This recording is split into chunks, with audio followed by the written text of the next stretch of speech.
What do you do when your greatest enemy is your own pride? It's a question that pretty much defines the entire Jedi story. For thousands of years, the Jedi were seen as the galaxy's guardians, the good guys, keepers of peace and balance. Except they weren't. Well, not always. In this video, we're covering the full Jedi timeline, the rise, fall, and everything the movies don't show you. And trust me, we could make 20 films out of this story and still have enough left over for a series. Now, let's begin.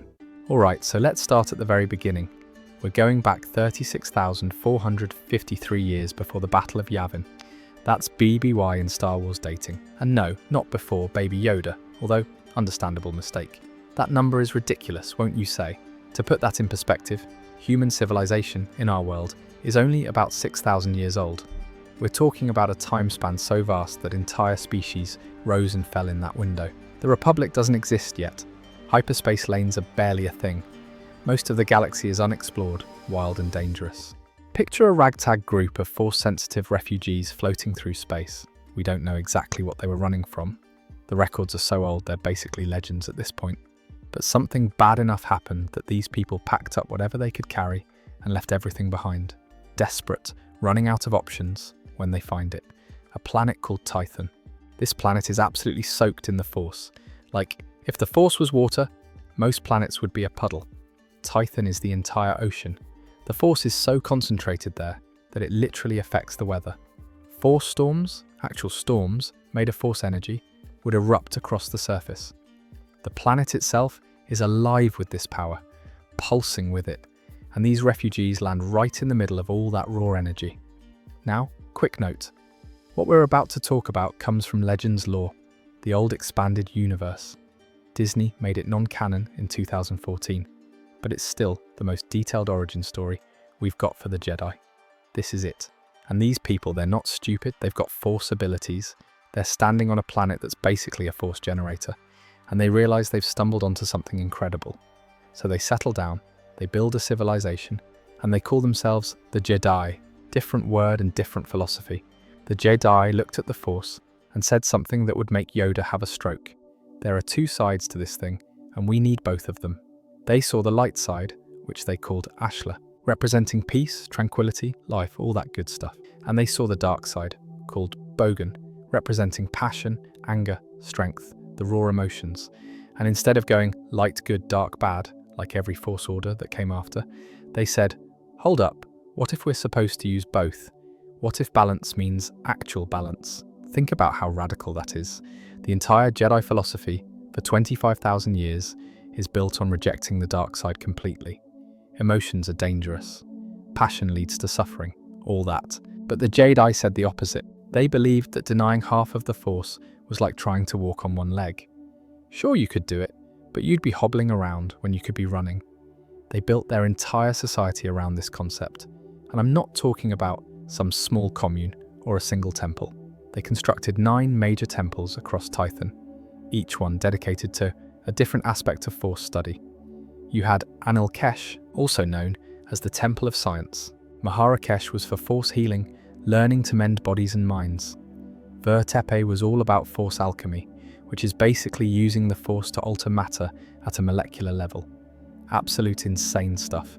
Padawan Kesh for young students, Bodhi for the arts, Jigong Kesh for martial training.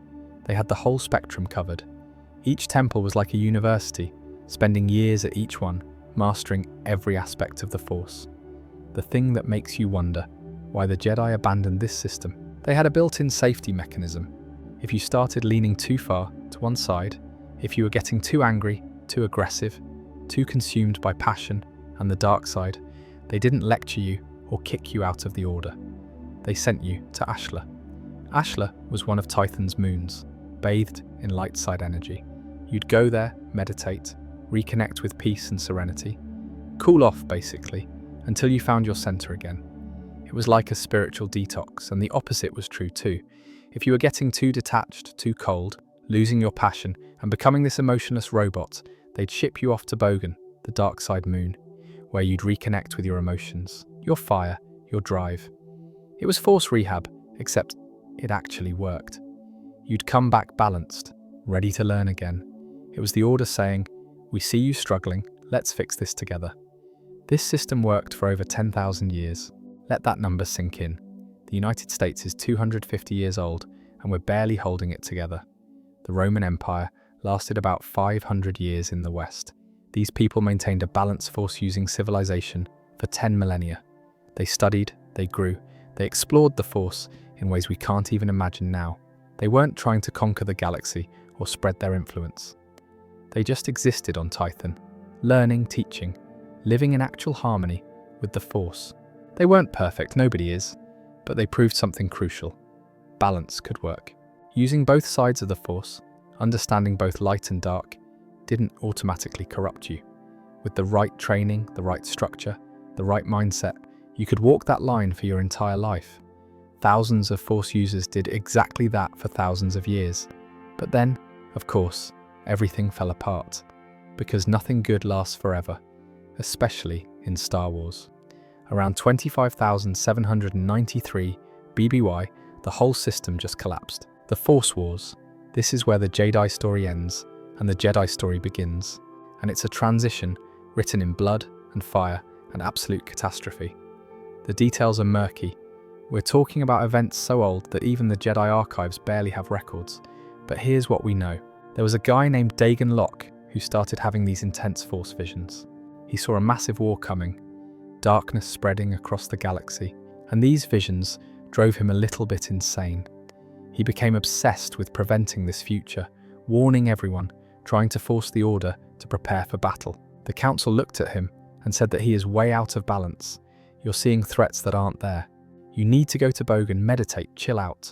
So they exiled him to the dark side moon, thinking it would help him process these visions and calm down. It did not calm him down. While Locke was on Bogan, stewing in his visions and his frustration, the Rakatan Infinite Empire showed up. The Rakatar were this ancient, incredibly advanced species that had mastered Force-based technology. They'd built a massive empire using dark side energy to power their ships, their weapons, everything. And they were brutal, conquering, enslaving, destroying. They were the Sith before the Sith existed.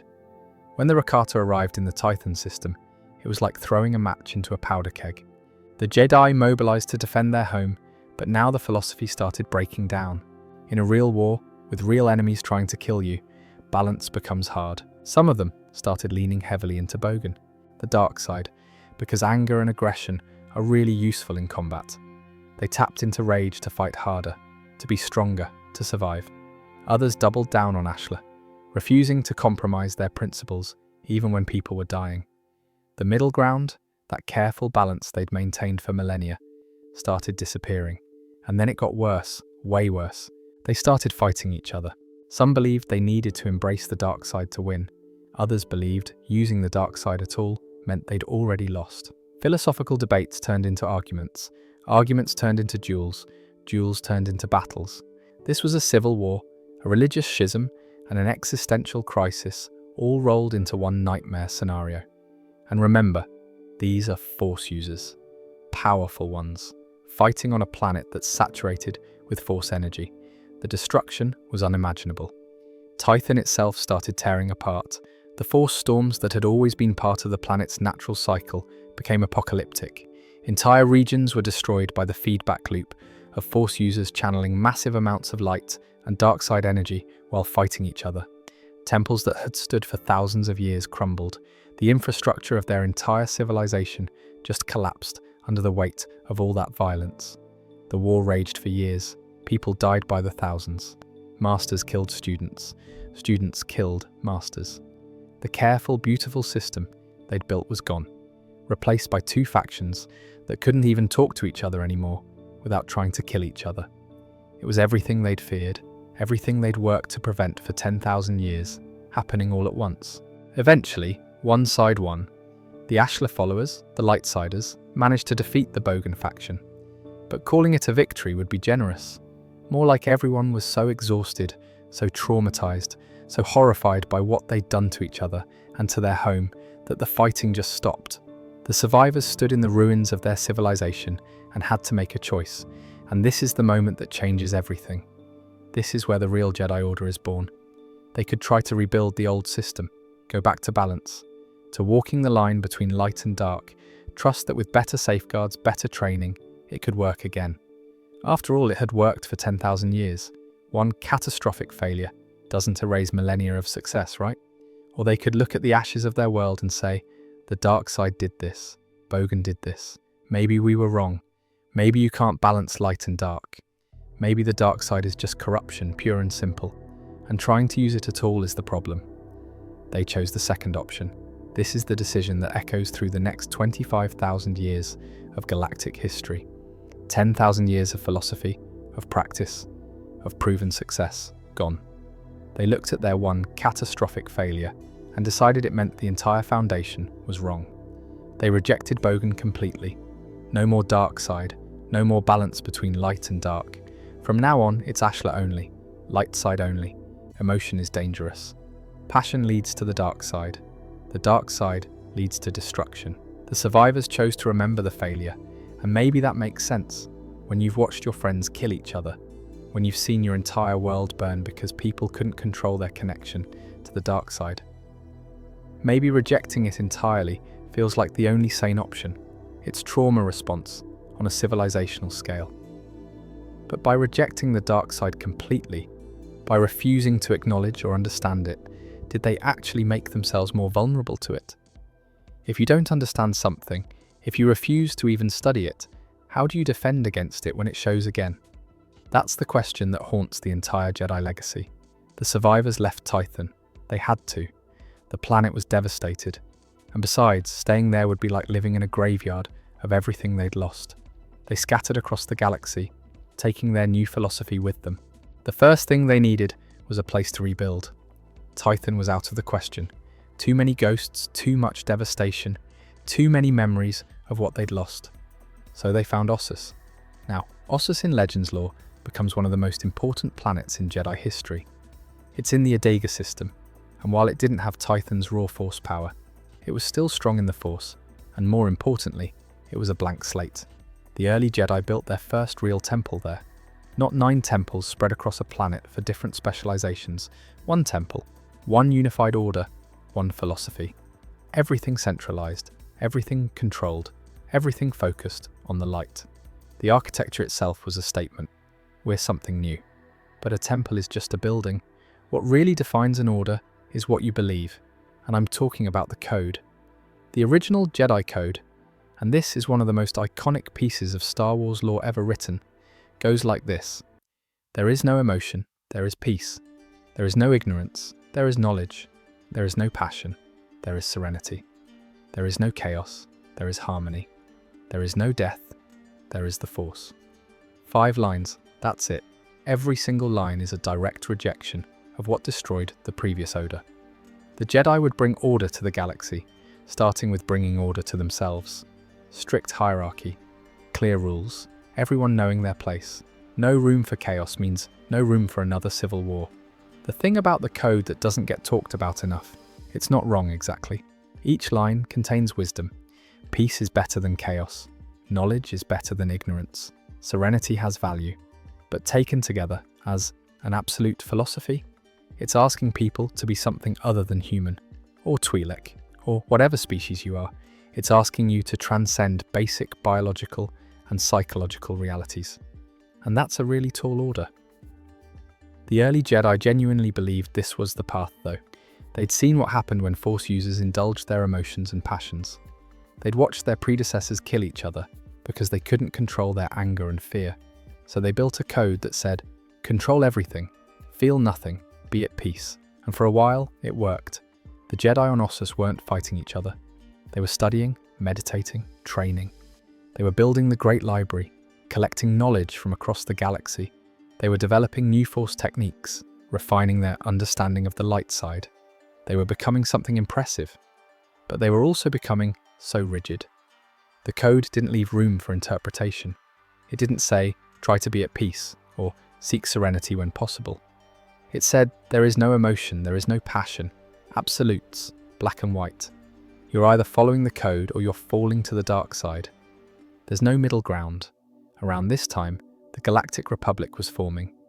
Different worlds coming together, trying to create a unified government that could keep peace across thousands of systems. And the Jedi saw an opportunity. They could be more than just Force users hiding on Ossus. They could be guardians, protectors. They could use their abilities to help this new republic succeed. This was a huge shift in purpose. The Jedi decided to look outward. They would serve the galaxy. They would be the Republic's peacekeepers, mediators, diplomats. They would use the Force not only for personal enlightenment, but for the good of trillions of living beings. It was idealistic as hell. These were people who'd just emerged from a traumatic civil war, and they were immediately committing to preventing conflicts across an entire galaxy. That takes either incredible courage or incredible naivety, probably both. The Jedi established themselves as an independent order that worked with the Republic but wasn't controlled by it. They wouldn't be soldiers, they'd be peacekeepers. They wouldn't conquer, they'd mediate. They wouldn't rule, they'd advise. It was a careful balance, trying to be involved in galactic affairs without becoming corrupted by politics or power. And there was hope, real, genuine hope. The Jedi looked at the galaxy and thought, we can make this better, we can bring peace, we can stop wars before they start, we can protect the innocent. After everything they'd been through, after all the death and destruction of the Force Wars, they still believed they could make a difference. The temple on Ossus grew. More Force-sensitive children were brought to train. The Great Library expanded, becoming a repository of knowledge that would eventually rival anything in the galaxy. Jedi scholars were translating ancient texts, studying Force phenomena, pushing the boundaries of what they understood, carefully, always staying on the light side. Now the Jedi had to figure out what being a peacekeeper even meant in practical terms, and they had to do it fast because the Republic was calling. A Jedi Knight gets sent to some border dispute between two agricultural worlds fighting over water rights. Just two planetary governments screaming at each other and threatening to escalate. The Jedi shows up and immediately everyone's watching. Because this person isn't representing any government. They're representing the Force itself. They're supposed to be impartial, wise, above the petty concerns of normal politics. And most of the time, it was fine. The Jedi would sit down with both sides, listen to their grievances, meditate on the situation, and propose a solution that neither side had considered. This is the Jedi at their absolute best. No lightsabers ignited or Force powers thrown around, only wisdom and patience and genuine desire to help people solve their problems without violence. They were therapists, mediators, and diplomats, all rolled into one. But it wasn't always border disputes and trade disagreements. Sometimes the Jedi got called in for serious stuff. Pirates raiding shipping lanes, slavers kidnapping entire populations, criminal syndicates taking over planets. And this is where the Jedi had to make some hard choices about what peacekeeping meant. Because here's the uncomfortable truth.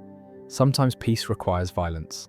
Sometimes the only way to stop bad people from hurting innocents is to fight them. The Jedi Code says there is no chaos, there is harmony. But what do you do when someone else is creating the chaos? Do you just meditate at them and hope they stop? The early Jedi decided that defensive violence was acceptable. If someone is actively harming innocents and won't stop, you can use force to stop them. Not aggression, just protection. It's a fine line, and the Jedi walked it carefully. This is when lightsaber combat started becoming a real focus of Jedi training. The lightsaber itself had been around since the old days. Legends lore traces it back to the Force Wars. But the Jedi refined it, turned it into an art form. They developed the first combat forms, systematic approaches to using this weapon effectively. Form 1, Shicho, was the foundation. Basic strikes, basic defense, the building blocks every Jedi learned. The idea was that every Jedi should be capable of defending themselves and others if needed. But the lightsaber wasn't supposed to be your first choice. It was the last resort. And the Jedi took that seriously. When a Jedi ignited their lightsaber, it meant talking had failed. It meant the situation had escalated beyond words.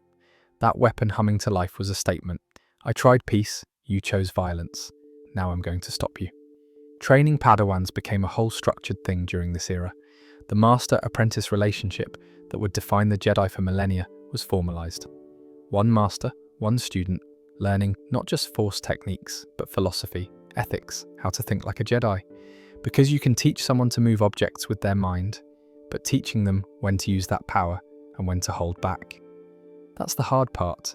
young Force-sensetives would be brought to Ossus, or later to other Jedi temples as the Order grew, and raised in the Jedi way from childhood. It was because they believed the earlier you learned the code, the easier it would be to live by it. Emotions, attachments, passions, these things develop as you grow up. If you're raised without them, if you're taught from day one that peace and serenity are the goal, it becomes your normal. Was this the right approach? That's a debate that would haunt the Order forever. On one hand, you're giving Force-sensitive kids structure and training that keeps them from accidentally hurting people or falling to the dark side.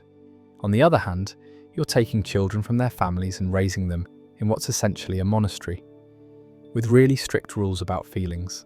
But in these early days, it seemed to work. Jedi younglings grew into Padawans, Padawans into knights, knights into masters. Each generation passing down the teachings, the code, the commitment to peace.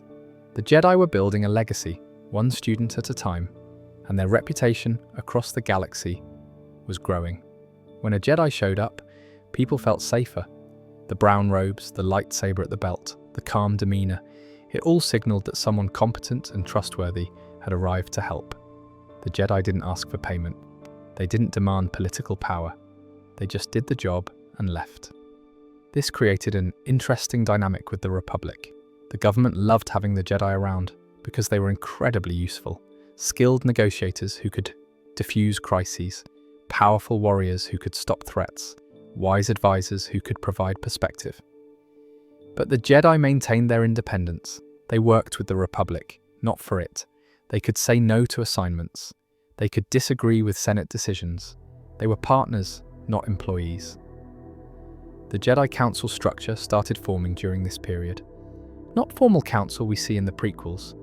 This was more informal, a group of the wisest masters making decisions about the Order's direction. Where should we build new temples? Which conflicts should we involve ourselves in? How do we interpret the code in new situations? It was collaborative, thoughtful, nothing like the rigid hierarchy it would eventually become. The Jedi of this era genuinely believed they'd found the answer. The code would keep them from falling like the Jedi did. The structure would prevent chaos. The commitment to peace would stop them from becoming conquerors. They'd learned from the past, and they weren't going to repeat those mistakes. So the Jedi are riding high. They've got their peacekeeping thing down, the Republic loves them, the galaxy is stabilizing, and everything seems to be going according to plan. The code is working. The light side philosophy is holding strong. They're proving that rejecting the dark side completely was the right call after the Jedi collapse. And then some Jedi start asking questions they're not supposed to ask. This is around 7,000 BBY, and we're talking about the 100-year darkness. The name alone tells you how well this goes. But before we get to the war part, we need to understand how it started. It started with curiosity, with Jedi who looked at the code and went, wait, are we sure about this? The thing about telling people they absolutely cannot do something, it makes them wonder why. The Jedi Code says, don't touch the dark side, don't explore it, don't even think about it. And for most Jedi, that's fine. They've got plenty to study with the light side. But some Jedi, the really intellectually curious ones, the ones who want to understand everything, they started wondering what the Order was so afraid of. These weren't evil people.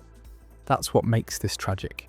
They were scholars, researchers, people who genuinely believed that knowledge itself couldn't be evil. Understanding something doesn't mean you're corrupted by it, right? A doctor studies diseases without catching them. A toxicologist studies poisons without getting poisoned. So why can't a Jedi study the dark side without falling to it? The philosophical argument they made actually had merit. They said, look, the dark side exists. Pretending it doesn't or refusing to understand it, it doesn't make us safer. It makes us vulnerable.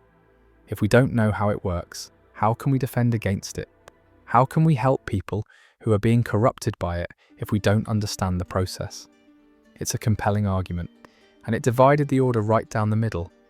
On one side, you had the traditionalists, the masters who'd lived through the transition from Jedi to Jedi, or who'd been taught by people who had.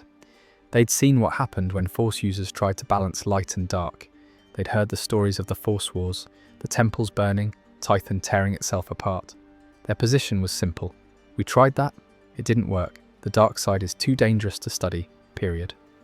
On the other side, you had the progressives, though calling them that makes them sound more organized than they were.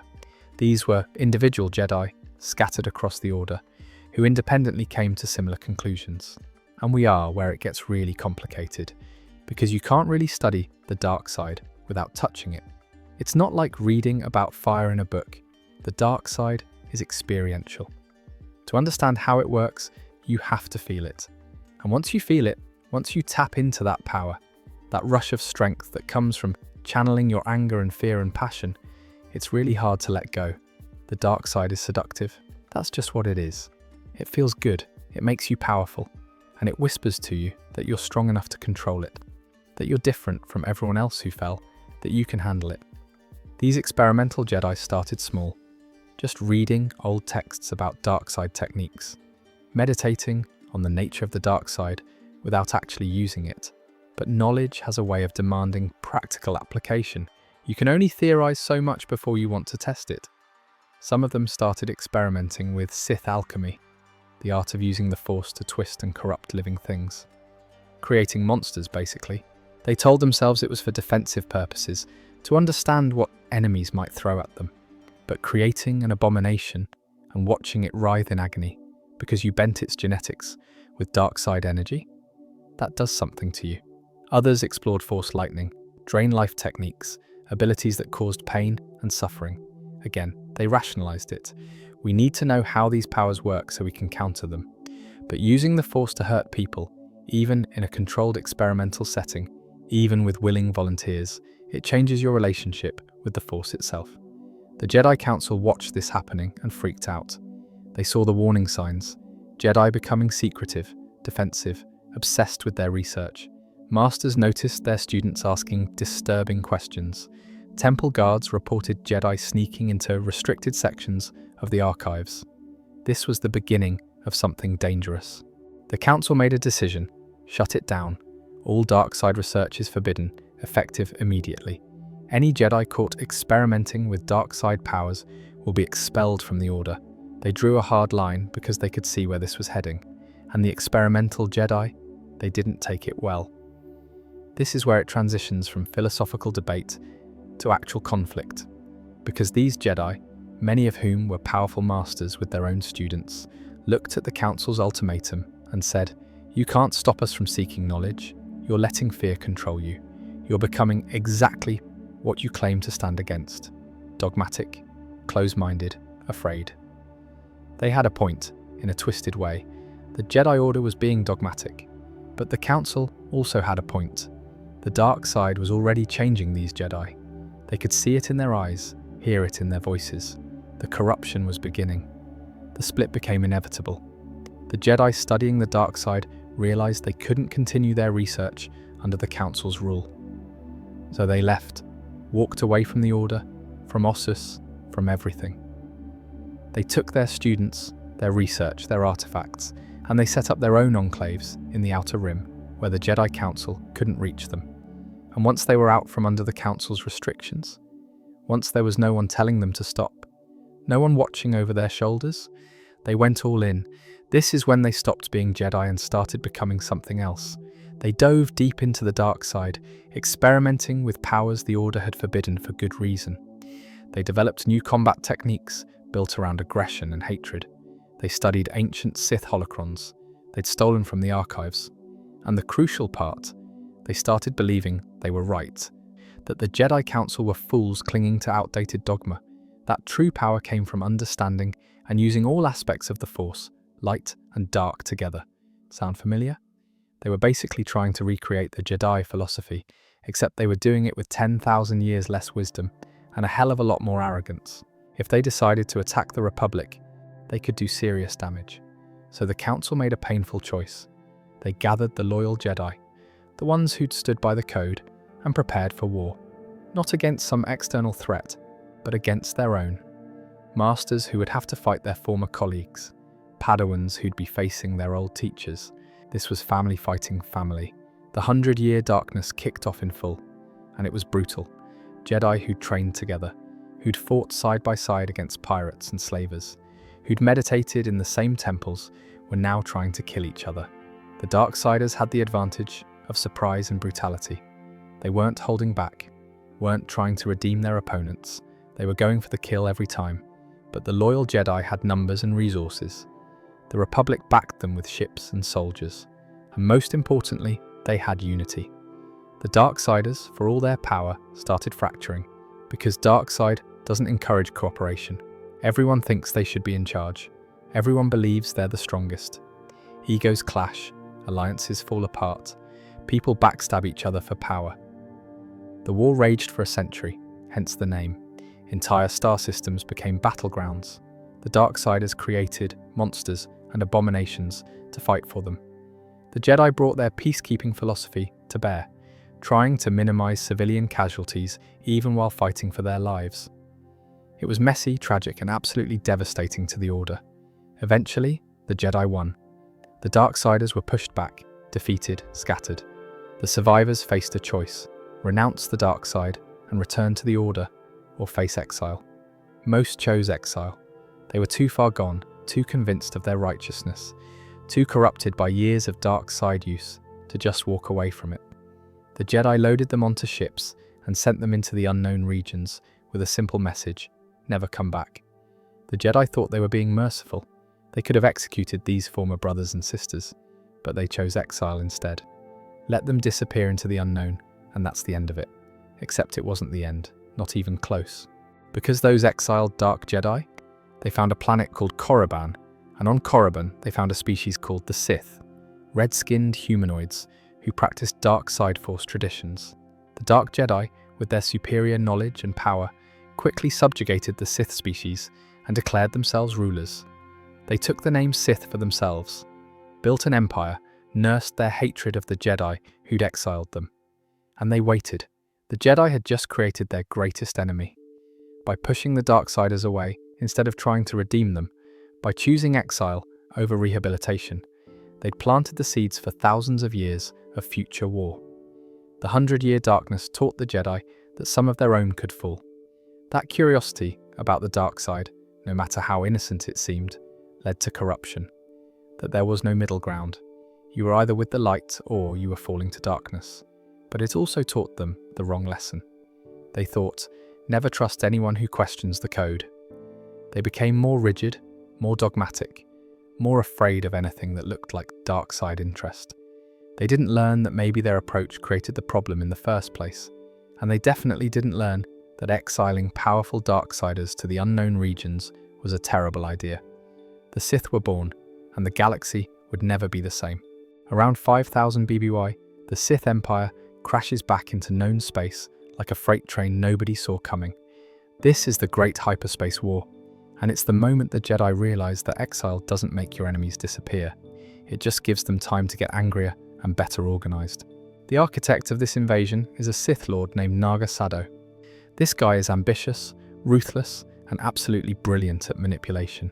He's been consolidating power in the Sith Empire, eliminating rivals, building up military forces, all while waiting for the perfect moment to strike at the Republic and the Jedi who humiliated his predecessors. The war kicks off when Sith forces suddenly appear in Republic space, attacking multiple worlds simultaneously, and the Jedi are caught completely off guard. They'd been peacekeepers for so long, mediating trade disputes and stopping pirates, that a full-scale military invasion by a dark side empire wasn't even on their radar. But there's one Jedi who saw it coming. Odan was a long-lived Drythos Jedi Master. We're talking centuries old at this point, and he'd been having Force visions for years.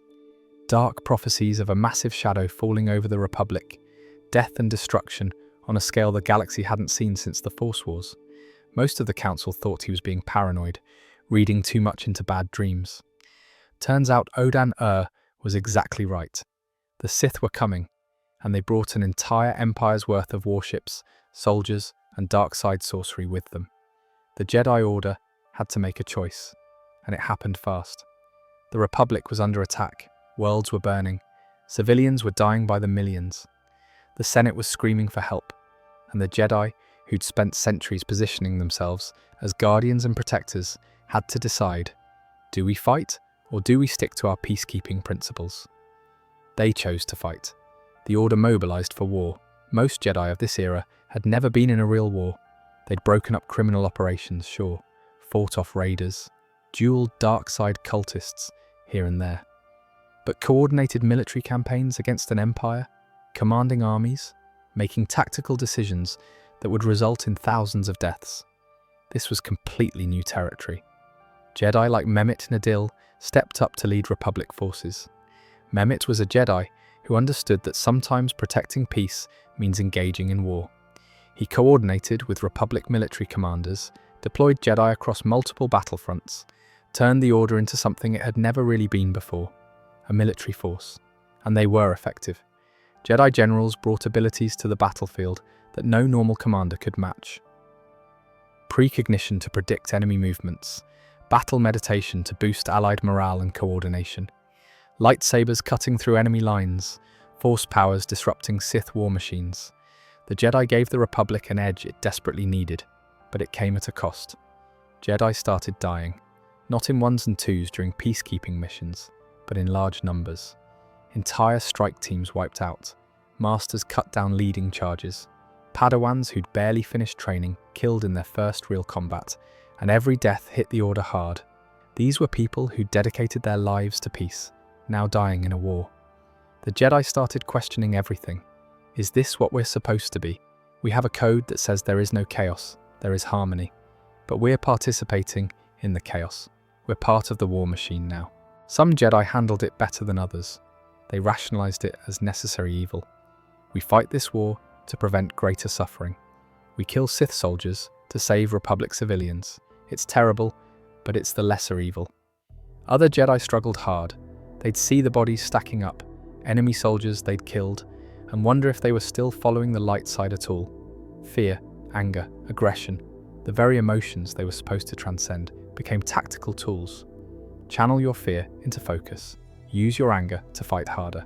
It's for a good cause, so it's fine, right? The line between Jedi and soldier started blurring. Temple meditation sessions were replaced with tactical briefings. Lightsaber training became combat drills. The culture of the Order was shifting, and not everyone was comfortable with it. The Sith were corrupting the Order just by forcing them to fight. The Republic forces, bolstered by Jedi leadership, started pushing back against the Sith invasion. Naga Sado's forces were stretched thin, trying to hold multiple conquered worlds while fighting on several fronts. The initial surprise advantage was gone. Now it was a grinding war of attrition. And the Sith had their own problems. Naga Sado's power base back on Korriban was shaky. Other Sith lords questioned his leadership, especially as the war started going badly. The dark side encouraged infighting and betrayal. So even while fighting the Republic, the Sith were also fighting each other for dominance. The Jedi exploited this. They'd learned from the 100-Year Darkness that Darksiders couldn't maintain unity, so they targeted Sith command structures, assassinated key leaders, sowed chaos in the enemy ranks. It was effective, but it also meant the Jedi were doing things that looked a lot like the tactics their enemies used. The war reached its climax at the Battle of Korriban itself. The Republic and Jedi launched a massive assault on the Sith homeworld, trying to cut the head off the snake. It was brutal. Sith sorcerers unleashed dark-side rituals that killed hundreds. Jedi masters dueled Sith lords in the ruins of ancient temples. The planet itself seemed to pulse with dark-side energy, making every Jedi who set foot there feel corrupted just by being present. Naga Sado's empire crumbled. His forces were defeated, his fellow Sith lords turned on him, and he was forced to flee with whatever loyalists remained. The Sith Empire collapsed back into the unknown regions, broken and scattered. The Republic won. The Jedi won. The celebrations were massive. Parades, medals, ceremonies honoring the fallen. The galaxy was saved from the Sith threat. But the victory felt hollow to a lot of Jedi. They'd won the war, but at what cost to themselves? The big question, echoing through the Order, was this: are we peacekeepers or are we soldiers? Can we be both? Should we be both? Some masters argued that the war proved the Jedi needed to be ready for military action. The galaxy is dangerous. The Sith exist. If we'd been better prepared, more willing to embrace our role as warriors, maybe fewer people would have died. We need to train harder for combat, develop better tactics, be ready for the next war. Others argued the opposite. They said the war had corrupted the Order's purpose. We're supposed to prevent conflicts, not fight in them. We became so focused on winning battles that we lost sight of what we were trying to protect. We need to return to our roots as mediators and diplomats, not lean further into being a military force. There was no clear answer, but that middle ground was shaky. Because once you've mobilized an entire order for war, once you've proven you can be an effective military force, the Republic is going to call on you to do it again and again. And the Jedi would spend the next several thousand years struggling with this tension. The Great Hyperspace War ended, but it changed the Jedi fundamentally. They'd always known they might have to fight, but this was the first time they'd fought a real war. The first time they'd functioned as generals and commanders. So the Sith are gone, or so the Jedi think, and the Republic is safe. The Jedi lick their wounds, mourn their dead, and get back to what they do best, studying the Force and keeping the peace. And for the next several centuries, things actually go pretty well. Really well, actually. This is the Jedi's golden age. Remember, Ossus was where the Jedi first built their temple after leaving Tython. And by this point, we're talking around 4000 BBY, it's become the crown jewel of the entire order. The Great Library of Ossus is the single most important repository of knowledge in the galaxy. This library has everything: history, science, art, literature from thousands of cultures across thousands of years. If knowledge exists, the Jedi are collecting it and storing it on Ossus. The Jedi of this era are scholar warriors. They're learning, growing, pushing the boundaries of what's possible with the Force. New techniques are being developed, ancient mysteries are being unraveled. The Order is at its intellectual peak, and they know it. Thousands of Jedi call Ossus home. The temples there are massive, beautiful structures that blend with the natural landscape. Training grounds where Padawans practice lightsaber forms. Meditation gardens where masters contemplate the Force. Archives so vast you could spend a lifetime reading and not get through a fraction of it. And the Jedi teaching there? Legendary. Masters like Arca Jeth were producing some of the most talented students the Order had ever seen. Arca was this Arcanian Jedi who understood the Force on a level most could only dream about. He was wise, patient, the kind of teacher who could see potential in students and draw it out. The Jedi were also exploring. Ships full of Jedi heading into the unknown regions, mapping new hyperspace routes. Every expedition brought back new knowledge, new artifacts, new understanding. The Jedi genuinely believed that understanding the Force more completely would make them better protectors. If we know how the Force works in different parts of the galaxy, if we understand ancient Force traditions, we can serve the Republic better. We can help more people. And they were helping people. Jedi were still out there, the Republic was expanding, and the Jedi were right there with it, making sure that expansion didn't turn into exploitation or conquest. Everything seemed perfect. The Jedi had survived the Sith, come out stronger, built something truly magnificent. The Order was respected across the galaxy. When people thought of the Jedi, they thought of wisdom, power, and unshakable dedication to good. But success breeds confidence. Confidence can become arrogance. And the Jedi of this era were getting arrogant. They started believing they'd truly mastered the Force. Look at what we've accomplished, they thought. We've collected more knowledge than any civilization in history. We've got masters who can do things with the Force that seem impossible. We've survived everything the galaxy threw at us. The 100-year darkness, the Great Hyperspace War, countless smaller conflicts. We're untouchable. The Council started making decisions with absolute certainty. We know the right path. We understand the Force better than anyone. Our interpretation of the code is correct, and anyone who disagrees is wrong or dangerous. There was less room for debate, less tolerance for different perspectives. Young Jedi who questioned the traditional teachings were shut down quickly. The Council had seen what happened when Jedi started asking uncomfortable questions. The 100-year darkness happened. So any hint of heterodoxy, any suggestion that maybe the Order's approach wasn't perfect, got squashed immediately. The archives on Ossus became both a source of pride and a vulnerability. The Jedi were collecting everything, including dangerous knowledge, Sith holocrons, texts on dark side alchemy, records of ancient rituals that could corrupt or destroy. They kept these locked away in restricted sections, accessible only to the most trusted masters. But locked away doesn't mean destroyed. The Jedi kept this dangerous knowledge because they believed they needed to understand their enemies. Plus, destroying knowledge felt wrong to them.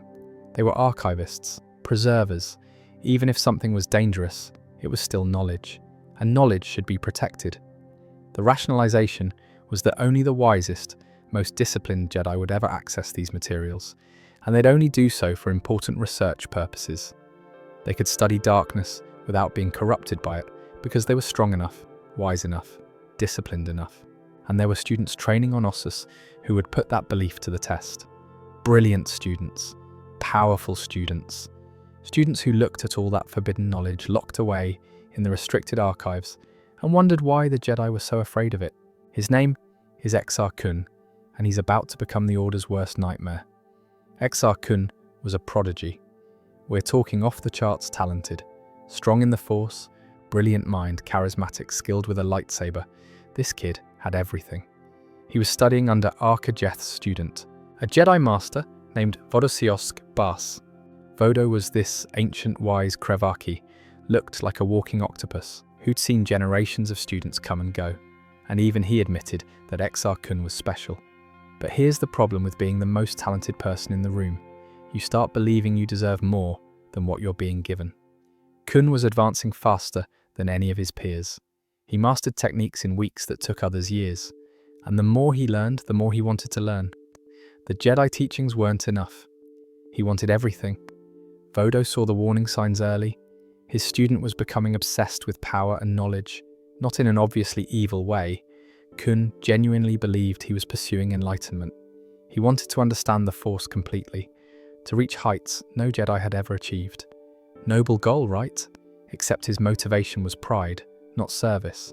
Vodo tried everything to slow him down, to teach him patience and humility. He put Kun through rigorous training, hoping that discipline would temper his ambition. He had long philosophical discussions about the dangers of seeking power for its own sake. He even humbled Kun in front of other students a few times, demonstrating that raw talent wasn't everything. None of it worked. Kun just got more determined to prove himself. Then Kun started hearing about the restricted archives. All that forbidden knowledge the Jedi kept locked away, Sith holocrons, dark side techniques, ancient rituals. The stuff the Council deemed too dangerous for normal Jedi to study. And Kun thought, why? What are they so afraid of? I'm strong enough to study this without being corrupted. I'm not like other Jedi. That right there. I'm not like the others. That's the thought that starts every fall to the dark side. The belief that you're special, that the rules don't apply to you, that you can handle what destroyed lesser people. Kun started sneaking into the restricted sections, reading texts he wasn't authorized to read. And what he found fascinated him. The Sith teachings talked about power without limits, about embracing your emotions instead of suppressing them, about achieving immortality through the Force. Everything the Jedi Code told him to reject, the Sith promised he could have. But Kun didn't want to be Sith. He wanted to be something greater. A Jedi who understood both sides of the Force, who could use dark side knowledge without being corrupted by it. He was basically trying to recreate the Jedi philosophy, except he was doing it alone, in secret, with no support system and way too much ego. Vodo confronted him. Master and student had this intense argument where Vodo basically said, "You're walking down a path I can't follow. Turn back now before it's too late." And Kun, full of pride and certainty, said something like, "You're afraid because you're weak. I'm strong enough to handle this." Kun left the Order, just walked away taking forbidden texts with him, and he went searching for more Sith knowledge, convinced he could master it without falling. He ended up on Onderon, a planet with a dark history. There he encountered the spirit of Freedon Nad, an ancient Sith Lord who'd been waiting for exactly this kind of opportunity. A powerful, arrogant Jedi ripe for corruption. Nad didn't have to push hard.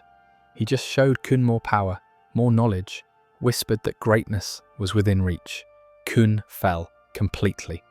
He went from curious Jedi to full Sith Lord faster than anyone expected.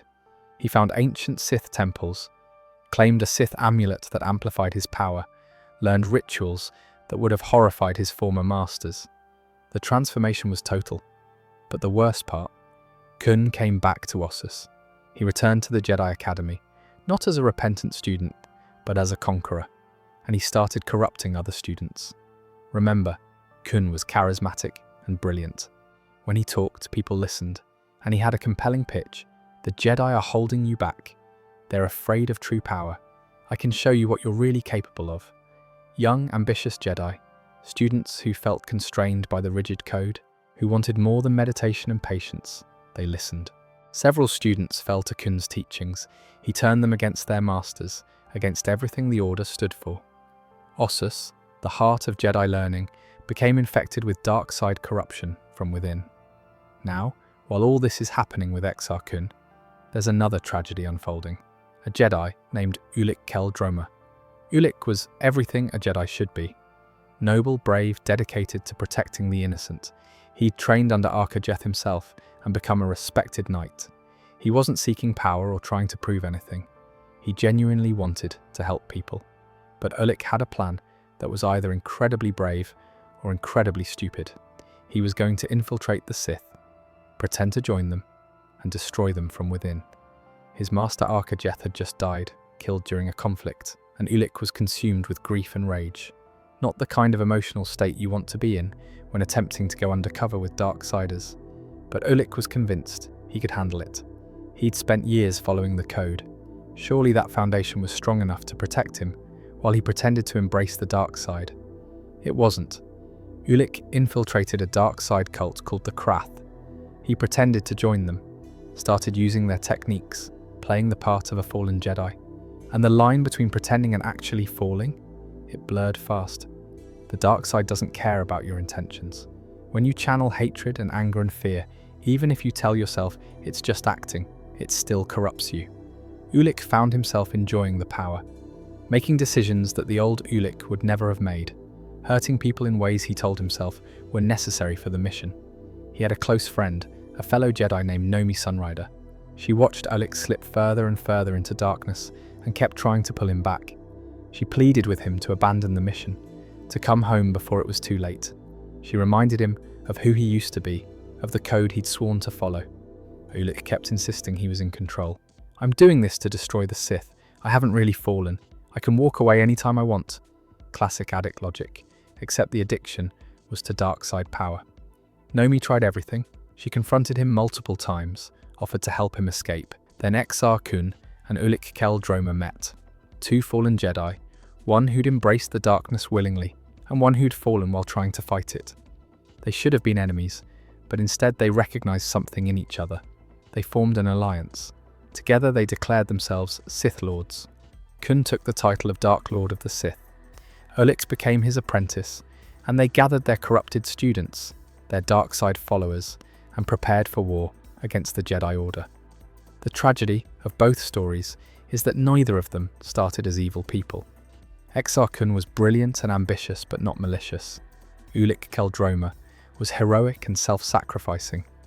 Both of them thought they were strong enough to dance with the dark side without being consumed. Both of them were wrong, and the Jedi Order, which had been so confident in its training and its wisdom and its superiority, was about to face the consequences of its arrogance. Two of their own, one of their brightest students and one of their most noble knights, were coming back with an army, ready to burn everything down. This is the Great Sith War, and it's about to get absolutely devastating. Nomi Sunrider becomes one of the key leaders for the Jedi during this nightmare. Remember, she'd watched Ulic fall despite everything she tried. She'd lost her friend to the darkness, and now she has to rally the Jedi to fight against him and everyone else who'd fallen. That takes a special kind of strength, or maybe a special kind of pain. Nomi was powerful, skilled in battle meditation, which is this Force technique that can influence the outcome of entire battles by boosting your side's morale and coordination while sapping the enemy's will to fight.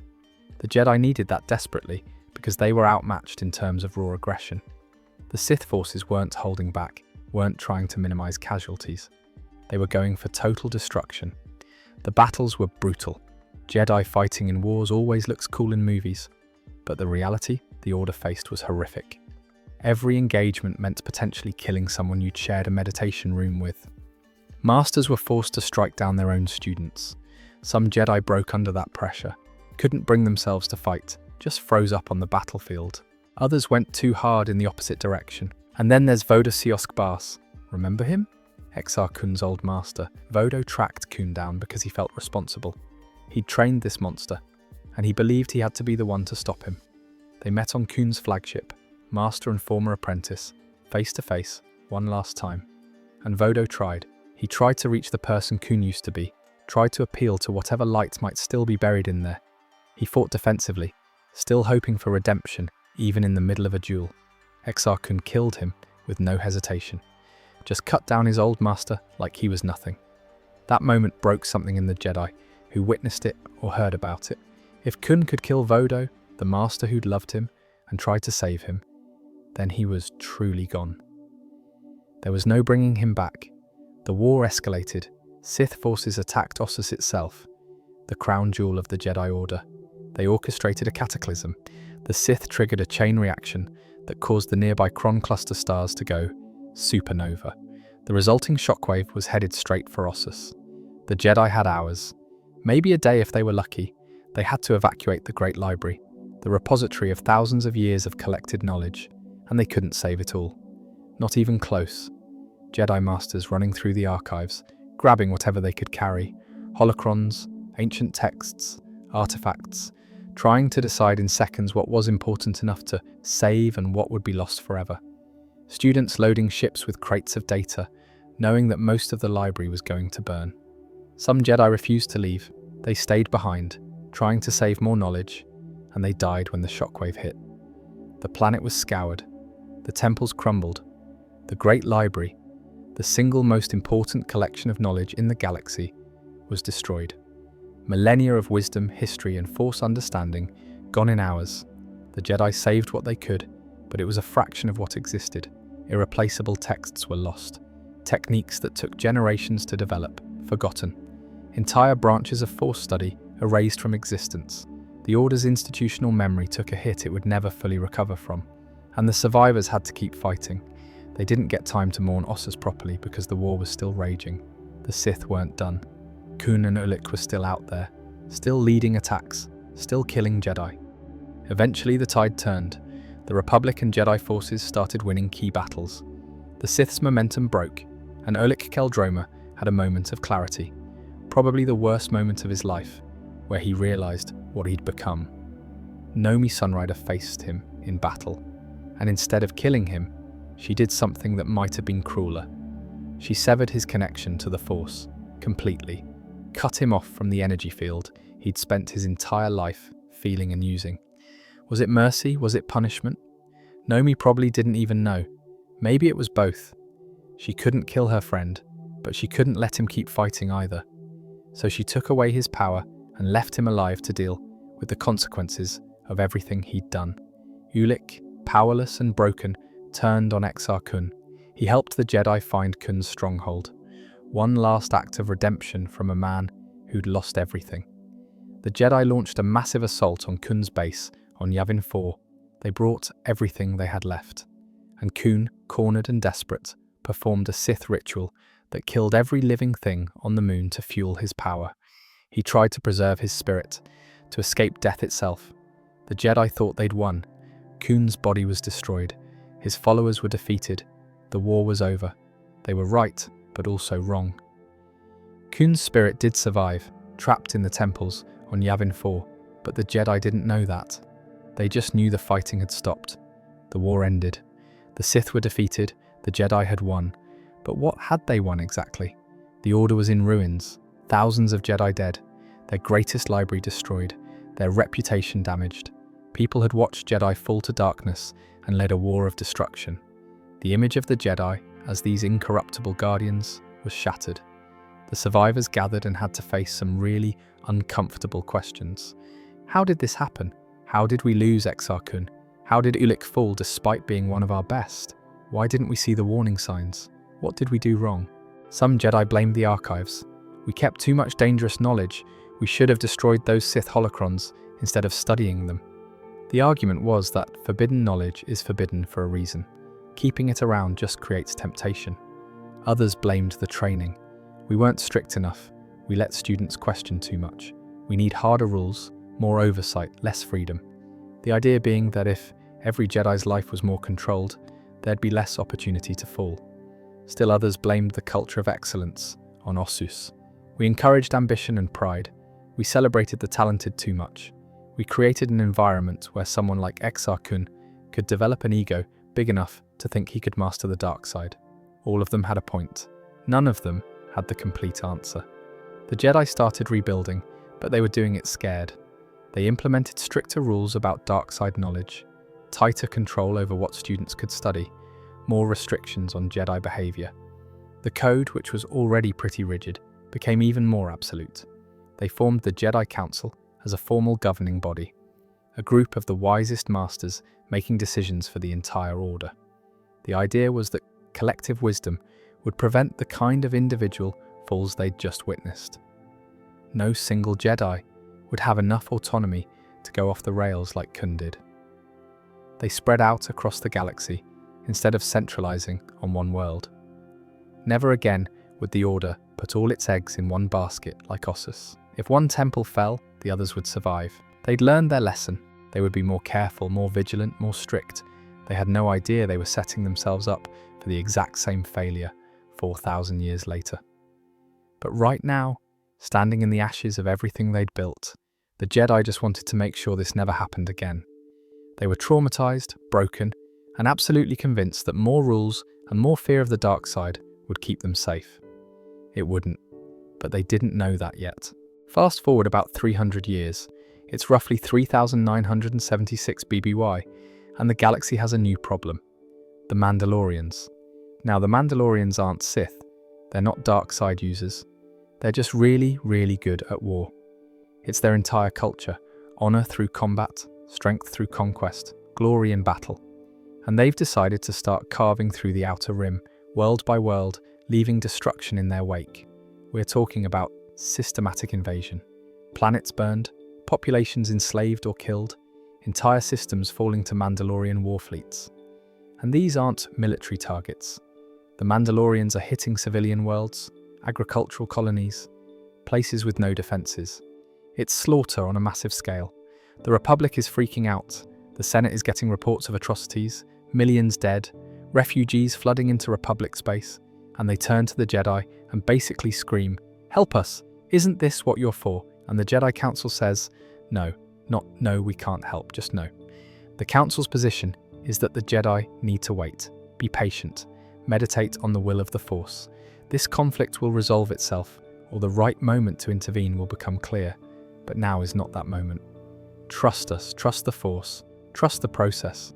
To the young Jedi watching innocents die while the Council meditates? This sounds insane. There's a Jedi named Revan, brilliant, charismatic, powerful, and Revan is watching the reports come in from the Outer Rim and cannot understand why the Council is sitting on their hands. People are dying right now. Children are being killed right now.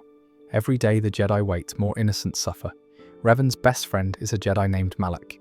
Big guy, strong fighter, absolutely loyal to Revan. And Malak is just as frustrated as Revan is. They're both young enough to still believe the Jedi should actually help people when people need help, not when some council decides the mystical timing is right. Other young Jedi feel the same way. There is no chaos, there is harmony, and think, how is sitting here while people die bringing harmony? The council is asking us to ignore our duty to the living because of some philosophical position about patience. The debate inside the Order becomes intense. Masters who remember the Great Sith War, arguing that rushing into conflict led to disaster last time. Young knights arguing that the Jedi exist to protect people, and if they won't do that, what's the point of the Order at all? It also directly contradicts the Council's authority. The Council doubles down. Any Jedi who goes to fight the Mandalorians is acting against the Order's decision and will face consequences. Revan looks at that ultimatum and makes a choice.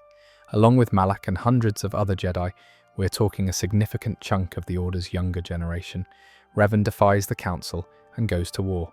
They call themselves the Revanchists, Jedi who believe action is more important than obedience, and they're effective. Revan turns out to be a tactical genius. Under Revan's leadership, the Republic forces start actually winning against the Mandalorians. Planets are liberated. The Mandalorian advance stops.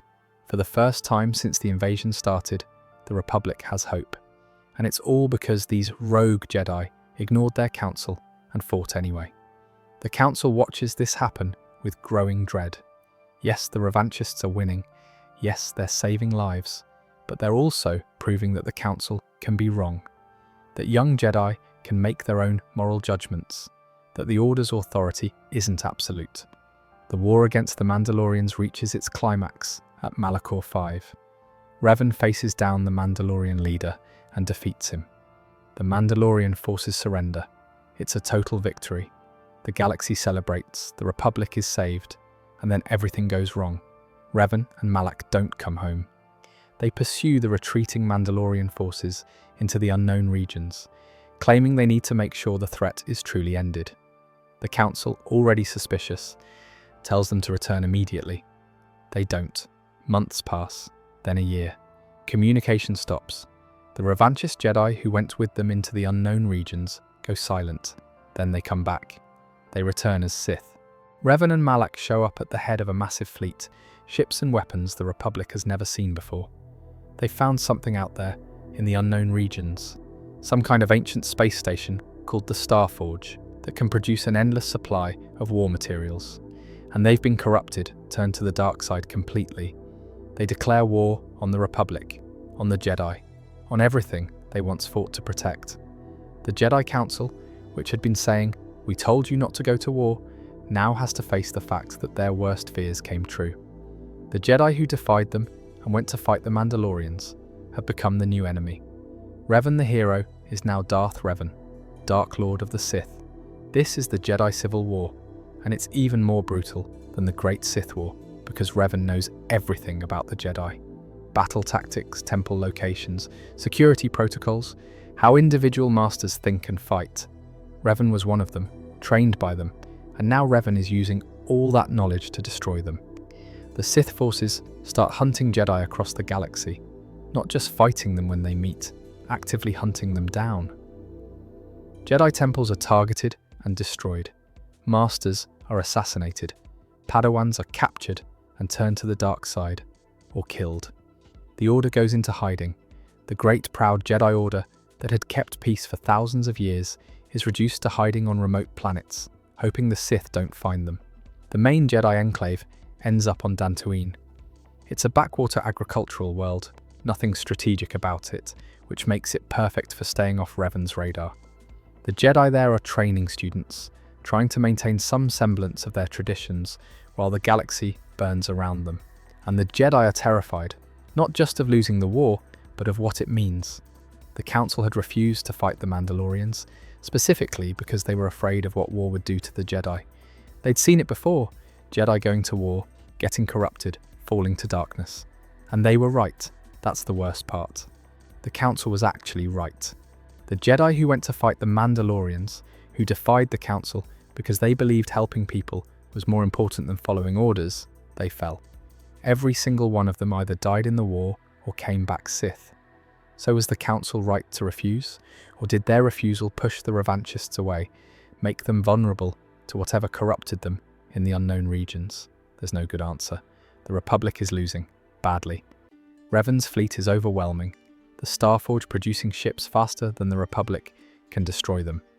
The Jedi are in hiding, unable to mount any real resistance. But there's one Jedi who gives the Republic a fighting chance.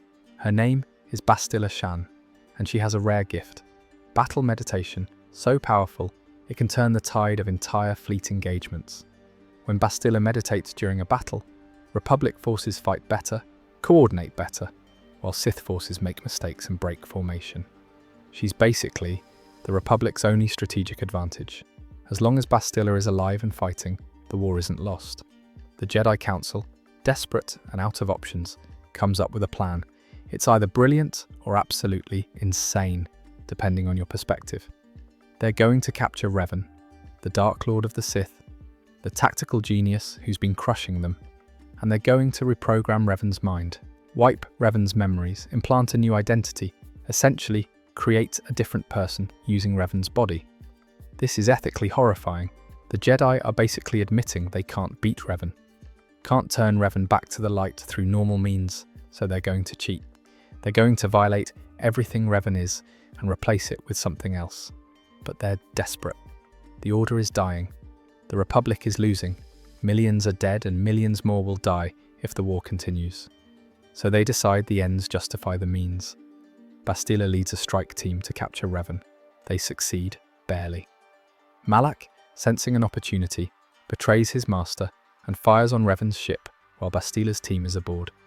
Revan is critically injured and the Jedi barely escape. Back on Dantooine, the Council does the deed. They use the Force to wipe Revan's memories clean and implant new ones. When Revan wakes up, Revan has no idea who they really are. No memory of being a Sith Lord, leading a war, the people killed on Revan's orders. Just a new identity, a new life, a chance to start over. Is this redemption? The Jedi don't have time to debate philosophy. They need Revan, the person who knows how Revan the Sith Lord thinks, to help them win this war. So they train their reconstructed weapon and hope it doesn't blow up in their faces. Bastila Shan gets assigned to watch over Revan. Keep Revan safe, guide Revan toward discovering these new Force powers, and make absolutely sure the old memories don't resurface. It's a babysitting job with galactic stakes. But Revan and Bastila fall for each other. This is a disaster for about 17 different reasons. First, the Jedi Code explicitly forbids attachment. No romantic relationships, and no emotional bonds that could compromise your judgment or lead to possessiveness and fear. Bastila knows this. She's been following the code her entire life, been the perfect Jedi, and now she's developing feelings for someone she's supposed to be monitoring. Second, Revan is literally the Dark Lord of the Sith with amnesia. The person Bastila is falling for was, until very recently, trying to destroy everything she stands for. But they're both young, they're fighting a war together, sharing danger and purpose, and emotions don't care about Jedi codes or strategic complications. It just happens. Meanwhile, Revan is having dreams, memories that don't make sense, places Revan has never been but somehow recognizes, faces that trigger emotions Revan can't explain. The old identity is buried, not destroyed, and it's trying to claw its way back to the surface. The Jedi Council is watching this happen and sweating. Their plan only works if Revan never remembers. If the truth comes out that they mind-wiped a Sith Lord and turned them into a weapon against their former apprentice, it's going to raise some serious questions about Jedi ethics. Revan and Bastila end up on a quest to find the Starforge, the source of the Sith fleet's power. Along the way, they're gathering allies, fighting Sith forces, getting closer to the heart of the mystery. And then Revan finds out the truth. Through some combination of recovered memories, outside information, and putting pieces together, Revan learns who they really were. Darth Revan, Dark Lord of the Sith, the architect of a war that killed millions.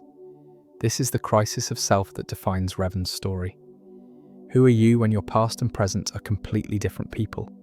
Are you responsible for crimes you don't remember committing? Can you be redeemed if someone else forced you to change? Revan has a choice. Embrace the old identity, reclaim power, become the Sith Lord again, finish what was started, or reject it. Choose to be this new person, fight against what you once were, prove that people can change.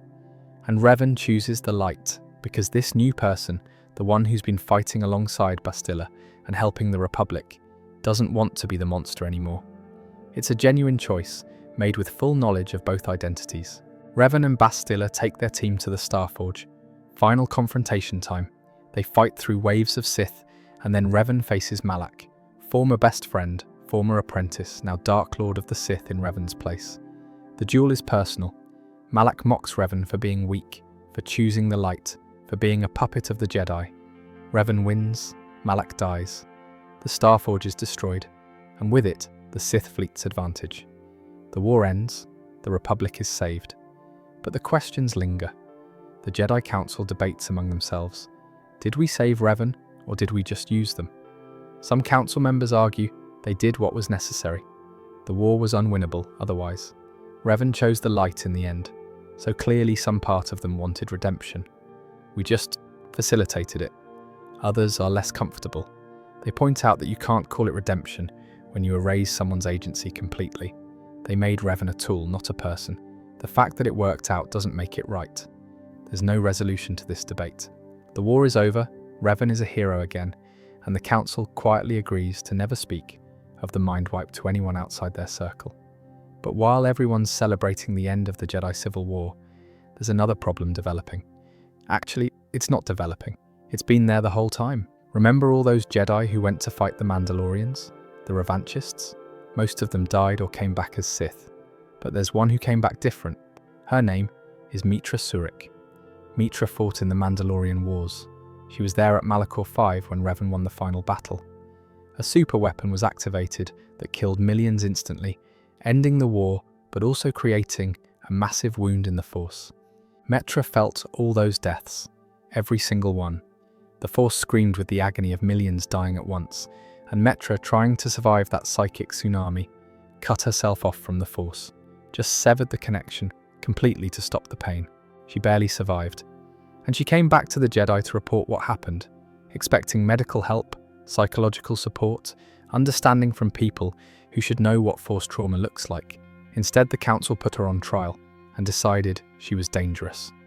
She was a wound in the Force, an anomaly they couldn't understand. And what scared them most was that she'd survived without the Force. That shouldn't be possible, and it terrified them. So they did what the Jedi always do when they're scared. They removed the problem.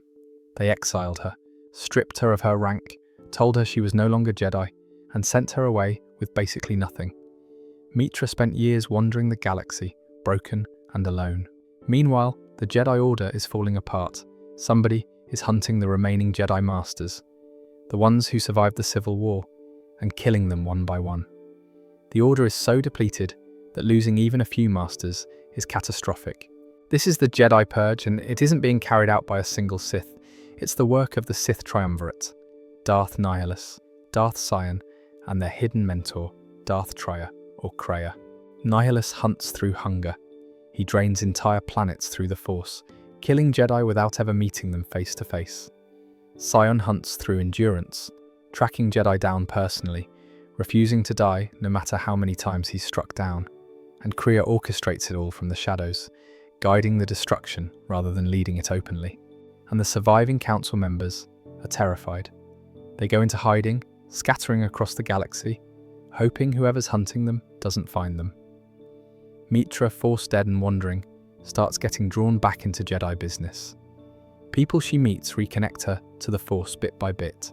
She's unconsciously creating Force bonds with others, rebuilding her connection through relationships. It's not how the Jedi teach it. They'd say she's forming dangerous attachments, but it's working. Meetra grows stronger and stronger. Nihilus tries to feed on her and finds nothing. Where other Jedi are consumed, Meetra survives because the wound inside her gives him nothing to take. She tracks down the surviving Council members, Master Vrook, Master Kavar, Master Zezkael. These are the last vestiges of Jedi leadership, hiding on backwater planets, terrified of the Sith hunting them. Meetra convinces them to gather on Dantooine, to meet, to talk, to figure out what the Jedi should do now that the Order is basically extinct. Before that meeting happens, the Purge reaches its breaking point. Meetra confronts Darth Nihilus aboard his ship, the Ravager. He attempts to drain her through the Force and instead destroys himself. The hunger that made him unstoppable finally collapses in on itself. Darth Sion falls soon after. She forces Sion to confront what he is, a being kept alive only by pain and obsession, and for the first time, he chooses to let go and finally die. These masters, representing the Council that exiled her, look at Meetra and say, "We were wrong about everything." They were wrong to exile the Revanchists instead of supporting them, wrong to hide during the Mandalorian Wars, wrong to be so rigid in their interpretation of the Force and the Code, wrong to exile Meetra instead of helping her heal. The entire Council philosophy for the past several centuries has been based on fear and control, and it's destroyed the Order. It's a massive admission. These are people who'd clung to dogma their entire lives, who'd enforced the Code without question, finally recognizing that their approach was fundamentally flawed. And then we have to talk about Kreia. Kreia is this enigmatic figure who'd been teaching Meetra, guiding her, helping her reconnect to the Force. Meetra thought Kreia was an ally, maybe even a friend, but turns out Kreia is a Sith Lord, and she's the one who's been hunting Jedi Masters. She'd been exiled by the Sith and by the Jedi at different points, rejected by both, and she's developed this philosophy that the Force itself is the problem. Not the light or dark side, the Force's very existence, the way it controls destinies and creates endless cycles of conflict. Cryo reveals all this to Meetra and the assembled masters, and then she kills them. The last members of the Jedi Council, dead, just like that. Her reasoning is brutal. You failed your student, you failed the Order, you failed the galaxy, you don't deserve to live or to rebuild. The Jedi Order is now reduced to one person, Meetra Surik. The Jedi are gone. The council that judged her is dead. She could walk away, let the Order die, and nobody could blame her. But Meetra decides to rebuild, not the same Order. She's seen too clearly how that version failed, but something new. She starts finding Force-sensetives, teaching them differently than she was taught. She tells them attachment isn't evil, emotion isn't the enemy. The rigid code that led to the Council's downfall isn't the only way to be Jedi.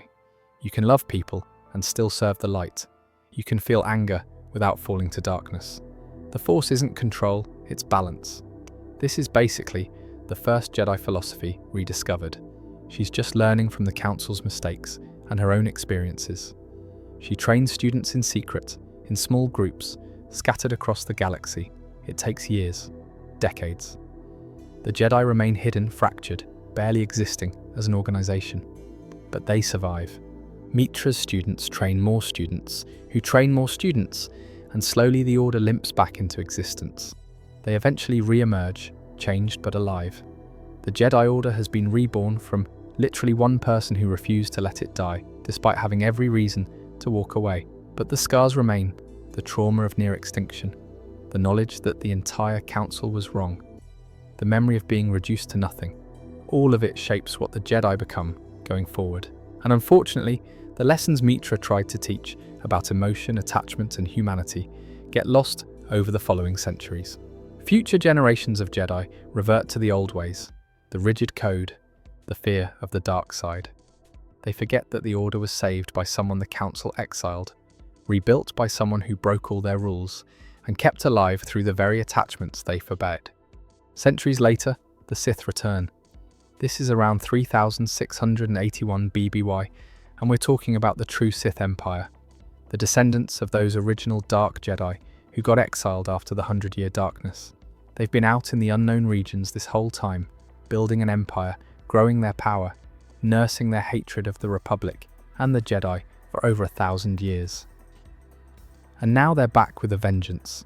The Sith Empire that attacks is a fully developed civilization with millions of citizens, massive fleets, Sith academies, entire planets dedicated to the dark side.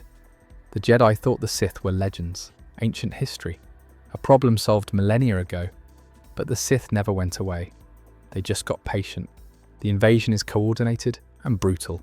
Sith forces hit multiple Republic worlds simultaneously. The Jedi scramble to respond, but they're caught off guard again. You'd think after all the times this has happened, the Order would learn to expect the Sith to return, but apparently not. The war escalates fast, Republic systems fall, Jedi die fighting, and the Sith are pushing toward the core worlds, toward Coruscant itself. The Republic capital has always been important, but it's not where the main Jedi temple is at this point. The Order is still somewhat decentralized from the near-extinction event, but Coruscant is the political heart of the galaxy, and losing it would be catastrophic. The Sith know this, so they orchestrate something that will break the Republic's spirit, the sacking of Coruscant. It's a surprise attack. The Republic thought there were peace negotiations happening. The Sith had been making diplomatic overtures, suggesting they might end the war through treaty. The Republic Senate believed them because they desperately wanted the war to end. The Jedi were suspicious. Of course they were. Trusting the Sith is like trusting a hungry rancor not to eat you. But the Senate pushed for negotiations anyway, hoping for peace. While Republic and Jedi leaders were at the negotiating table, far from Coruscant, the Sith fleet appeared in orbit and attacked. The Jedi temple on Coruscant, which wasn't the main temple yet, but still significant, gets hit hard. Sith forces storm it, kill the Jedi inside, burn the archives, destroy everything they can. It's not total annihilation like what happened to Ossus, but it's devastating. And there's a Jedi there named Sattel Shan, descendant of Bastila Shan. carrying that legacy of battle meditation and strategic importance. Satele watches the sacking happen, watches her home burn, watches Jedi she knows die trying to defend civilians. The Republic forces finally arrive to push the Sith back, but the damage is done. Coruscant has been violated. The capital of the galaxy, supposedly impregnable, was just ransacked by the Sith. The psychological impact is massive. And then the Sith offer terms. They'll stop the attack, withdraw their forces, agree to peace. But the price is the Treaty of Coruscant. The Republic has to give up dozens of worlds, recognize Sith territorial claims, basically surrender a huge chunk of the galaxy to the Empire. The Republic, broken and humiliated, signs the treaty. They have no choice. The Sith proved they could strike anywhere, anytime. Continuing the war means more Coruscants, more sackings, more death. The Jedi are furious. They wanted to keep fighting, but the Senate overruled them. The politicians just wanted the war to end, regardless of the cost. So the Jedi have to accept a peace they hate, living in a galaxy where the Sith Empire is a legitimate government controlling huge swaths of territory. For the Jedi, this is a unique kind of hell. Their entire purpose is fighting the Sith and protecting the Republic.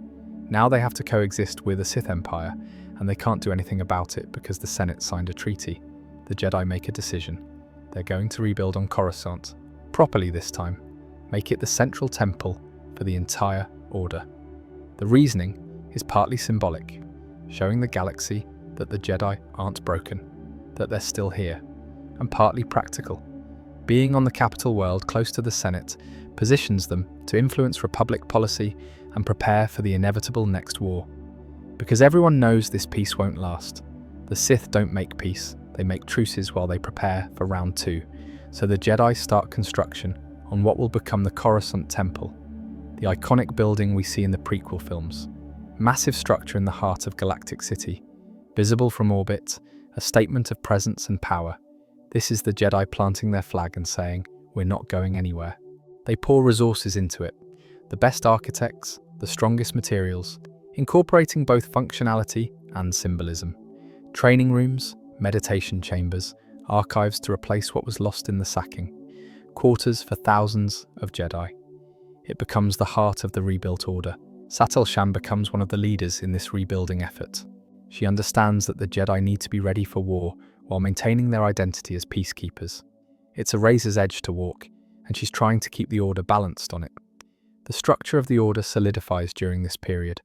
The Jedi Council becomes more formalized, more powerful. They need strong leadership to navigate this new reality, where the Sith are a permanent presence rather than an occasional threat. They also start being more systematic about finding Force-sensitive children. The Order needs numbers, needs trained Jedi ready to fight when the treaty inevitably breaks down, so they send recruiters across Republic space looking for children strong in the Force, bringing them to Coruscant for training. This is when the Jedi really commit to taking children young.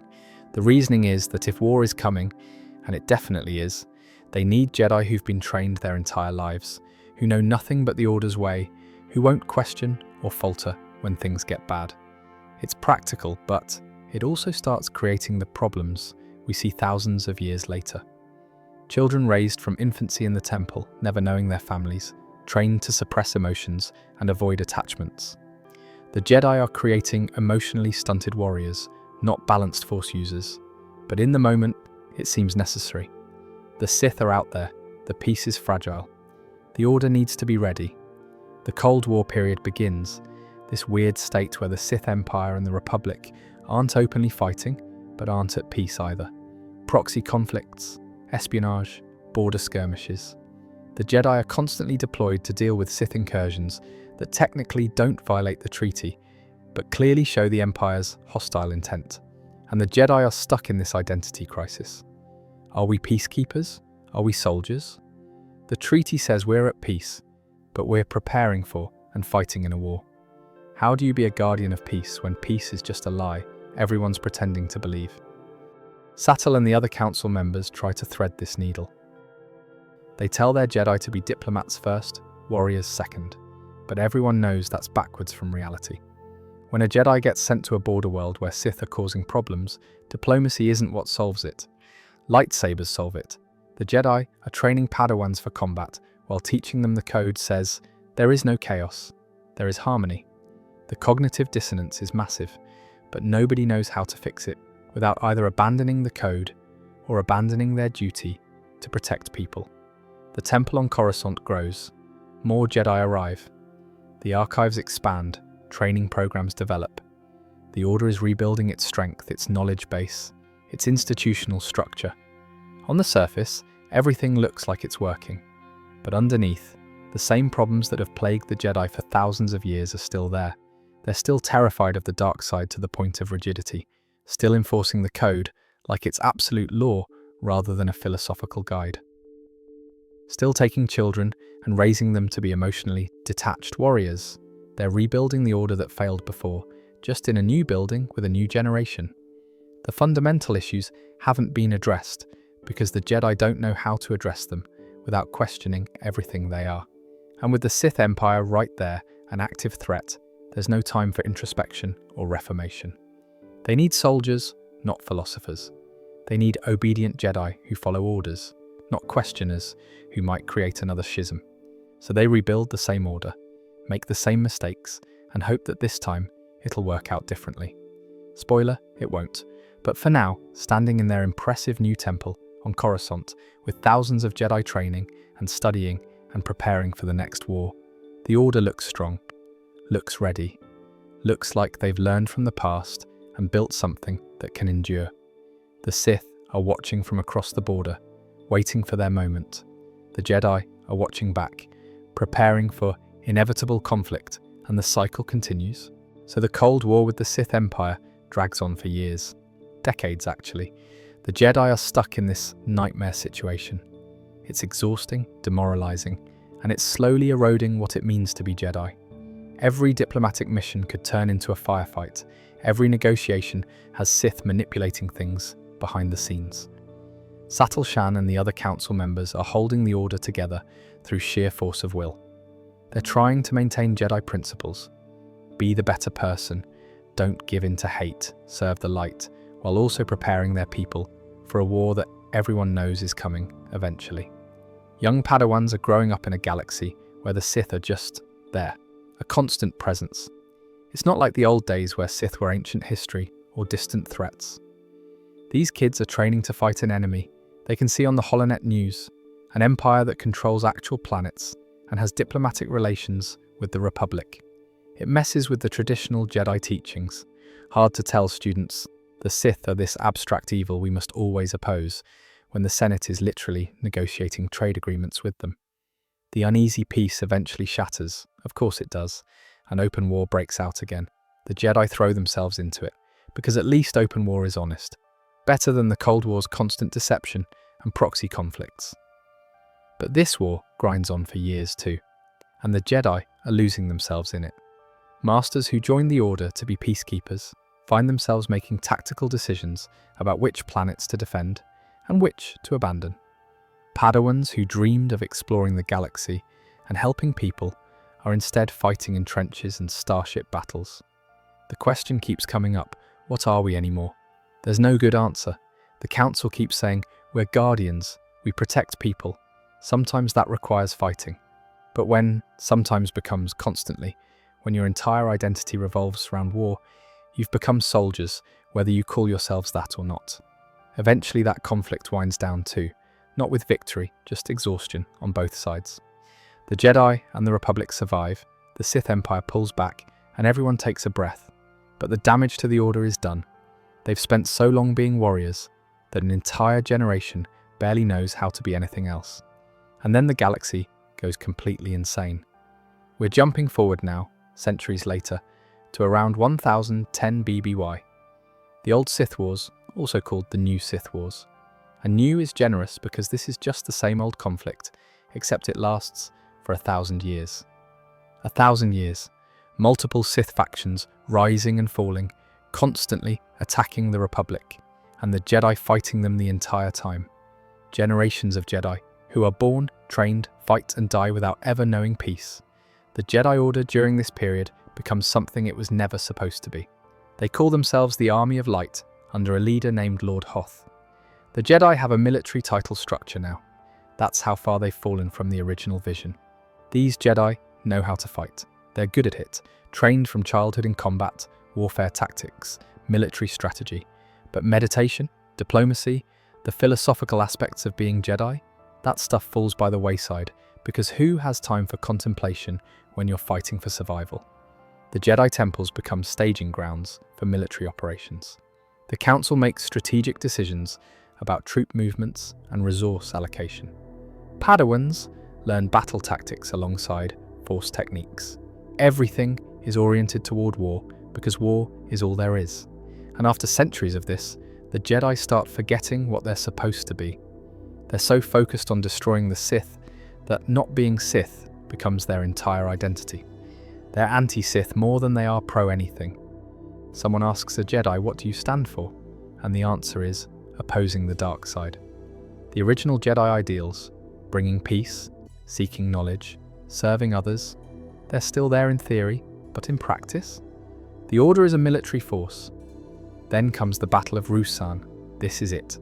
The final confrontation with the Brotherhood of Darkness, the largest Sith organization left. Lord Hoth gathers the Army of Light, every Jedi he can muster, for one massive engagement to end the war once and for all. The Sith leader is a guy named Lord Khan, and he's got a plan. He's losing the war, his forces are being pushed back, and he knows the Jedi are coming for the killing blow. So he decides if he's going down, he's taking everyone with him. Khan creates a thought bomb, this horrific dark side super weapon. It's basically a ritual that consumes Force users' life energy and detonates, destroying the souls of everyone Force-sensitive in the blast radius. Lord Hoth gets intelligence about what Khan is planning.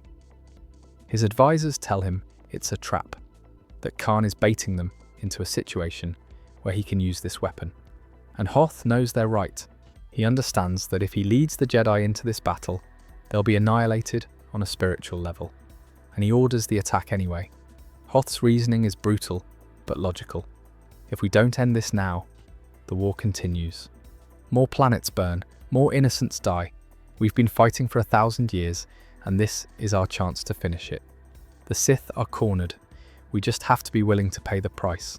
So the Army of Light marches into Ruusan, knowing it might be a death trap. Hundreds of Jedi Knights and Masters, the largest concentration of Force users in centuries, all converging on one planet for the final battle. The fighting is vicious. Jedi and Sith tearing into each other with everything they have. Lightsabers, Force powers, military weapons. It's total war on a scale the galaxy hasn't seen since the ancient conflicts. And then Khan activates the thought bomb. The blast tears across the battlefield. Jedi and Sith caught in the radius, their souls are ripped apart, trapped in the cave where the bomb detonated, screaming in Force-induced agony for eternity. We're talking about hundreds of Force users, both light and dark, experiencing perpetual torture.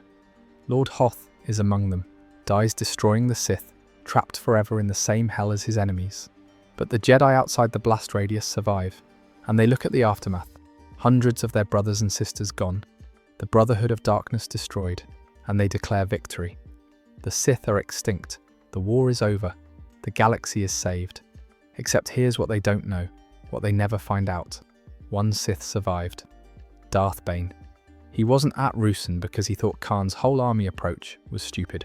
Bane believed the Sith were weak because there were too many of them, all fighting each other for power, diluting the dark side.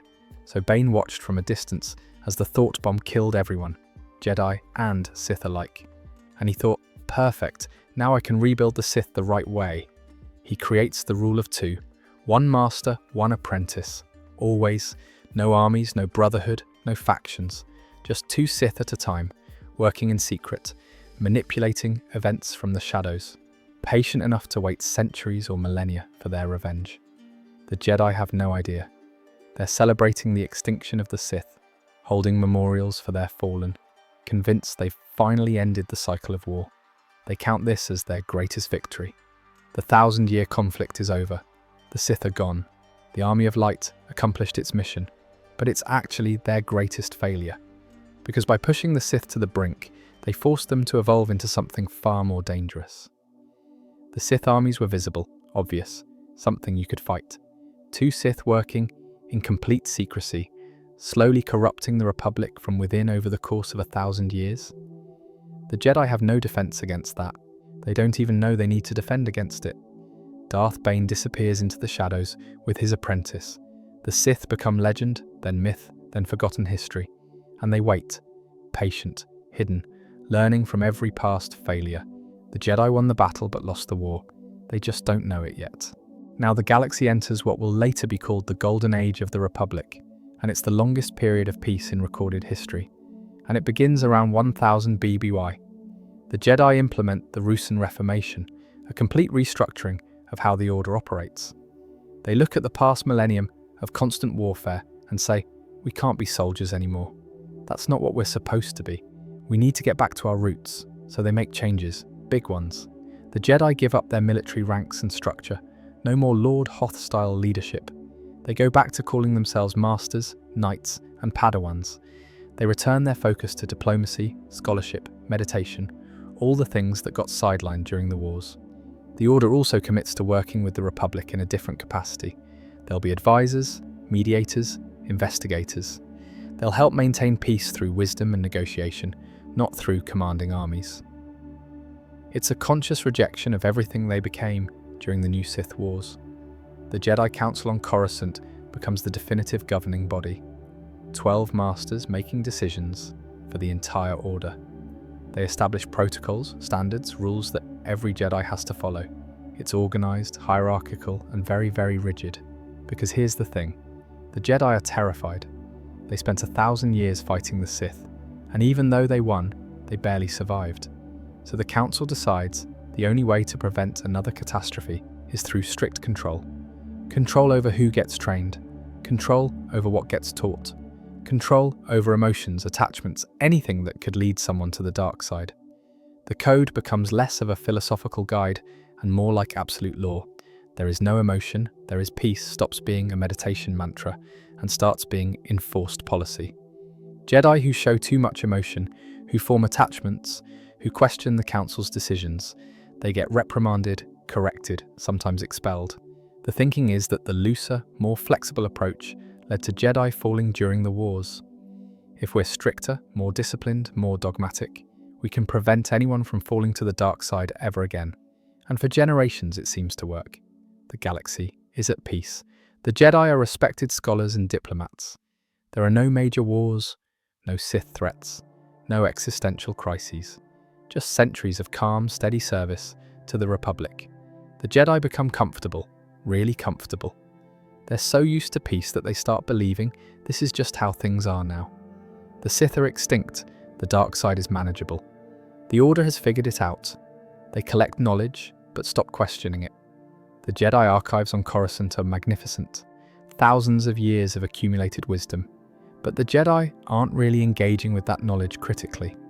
They're just preserving it, passing it down, assuming the old ways are the right ways because they've worked so far. Lightsaber combat becomes ceremonial. The Jedi still train with lightsabers, but it's more like historical reenactment than actual combat preparation. The forms are preserved, but the urgency is gone. Why would you need to be a master duelist when there's no one to duel? Some forms, the more aggressive ones, get de-emphasized. Form 7 Juyo, the style that channels controlled aggression. The Council looks at that and goes, too dangerous, too close to the dark side. We'll teach the basic forms, the defensive ones, but let's not encourage Jedi to channel anger, even in controlled ways. So generations of Jedi grow up learning lightsaber combat as an art form, not a survival skill. The Council becomes increasingly conservative. Any new ideas about the Force, any suggestions to modify the code or adjust training methods, they get shut down fast. This is how we've done it for centuries. This is what works. Don't mess with success. But they're not recognizing that their success is just the absence of obvious external threats. They're not looking inward at the problems their rigidity is creating.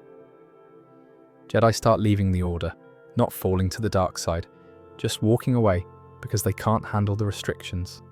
Jedi who fall in love and can't reconcile that with the no attachment rule. Jedi who disagree with Council decisions and aren't allowed to voice dissent. Jedi who feel called to different paths, but the Order won't accommodate them. The Council's response, If they can't follow the code, they're not meant to be Jedi. It's better they leave than corrupt the Order from within. The galaxy continues being peaceful. The Republic is stable. Trade flourishes. Conflicts get resolved through diplomacy. And the Jedi are right there, helping make it all work. On the surface, everything is perfect. But underneath, the Order is becoming brittle. So rigid in their thinking that they can't adapt. So convinced of their righteousness that they can't see their own flaws. So comfortable in peace that they've forgotten how to recognize threats. The Sith haven't forgotten anything. They're out there, somewhere, following the rule of two, master and apprentice, passing down knowledge, infiltrating the Republic, manipulating events so slowly and carefully that no one notices. But the Jedi aren't looking for them. Why would they? The Sith are extinct. That's established fact.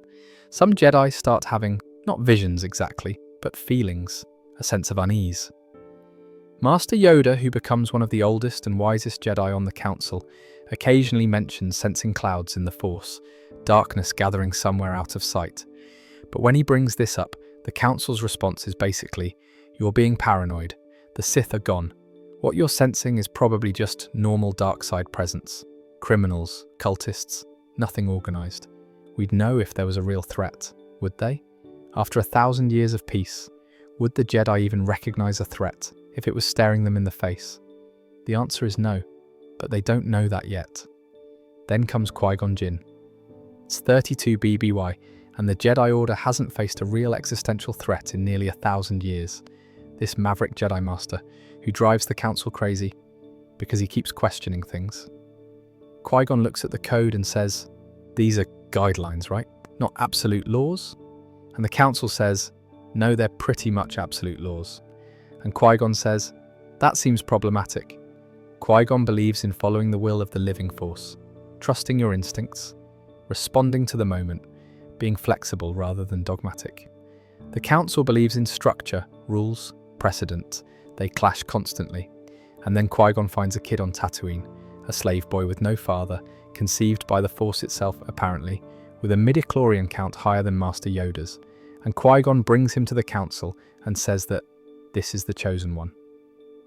The prophecy says he'll bring balance to the Force.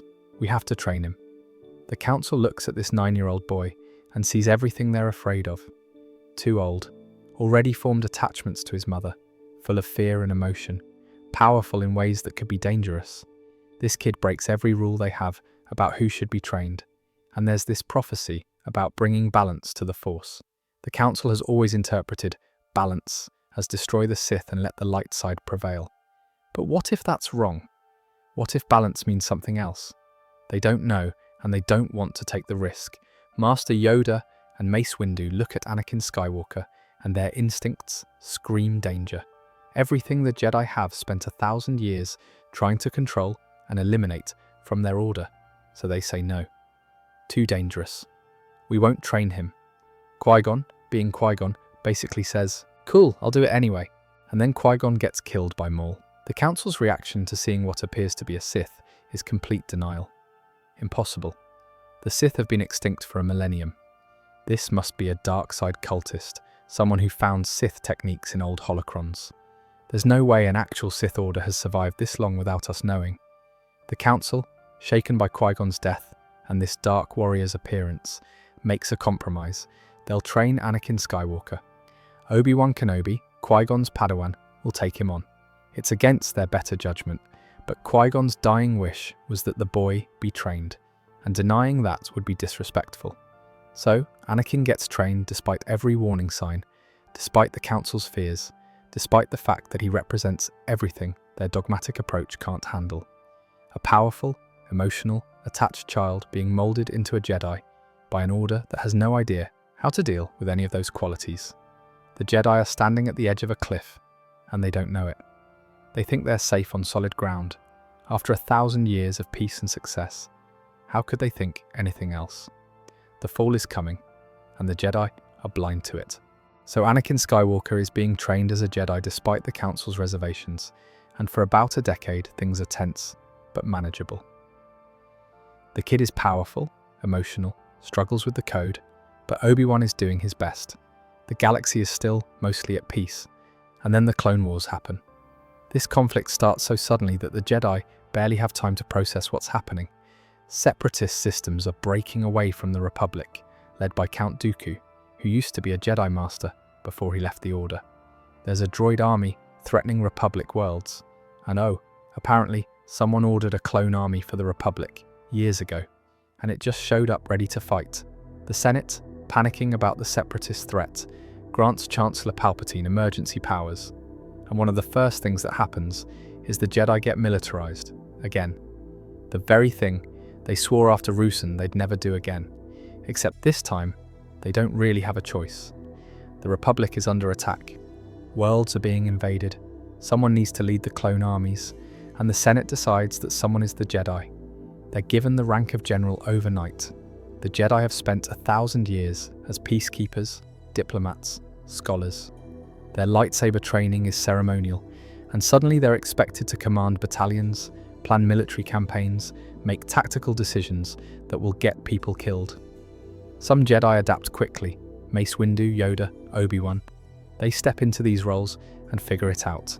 They're smart, capable, and the Force gives them advantages in combat situations. But it's still a complete shift in identity. Other Jedi struggle hard. They join the Order to bring peace, not to fight wars. But refusing to serve means abandoning the Republic in its time of need. And the Jedi can't do that, so they put on the armor, take command of clone troopers, and try to reconcile being peacekeepers with being generals. Padawans are dying in battle. Kids barely pass their training, sent to war fronts where they get killed. The Order had spent 1,000 years protecting its younglings, carefully guiding them through training, and now they're watching them die by the hundreds. Ahsoka Tano becomes Anakin's Padawan during all this chaos. She's 14 years old and gets thrown into combat situations immediately. This is normal now. Child soldiers with lightsabers leading clone troopers into battle. The Jedi don't even question it, because there's no time to question anything. The war drags on, year after year of fighting, and every battle, every decision, every death chips away at what the Jedi are supposed to be. Jedi Masters are making calls like, "We can't defend this planet, we need to abandon it to save another one." They're sacrificing populations because tactically it's the right move. That's not peacekeeping, that's war logic, and it's corrupting the Order's purpose. The Jedi also have to work directly with politicians now. They attend Senate meetings, brief the Chancellor, deal with bureaucrats and military officials. And politics is messy, full of compromise and deception and agendas that have nothing to do with serving the light. Chancellor Palpatine becomes a constant presence in Jedi affairs. He's always asking for their advice, involving them in decisions, treating them as trusted allies. Especially Anakin. Palpatine takes a personal interest in him, asking him to be his representative on the Council.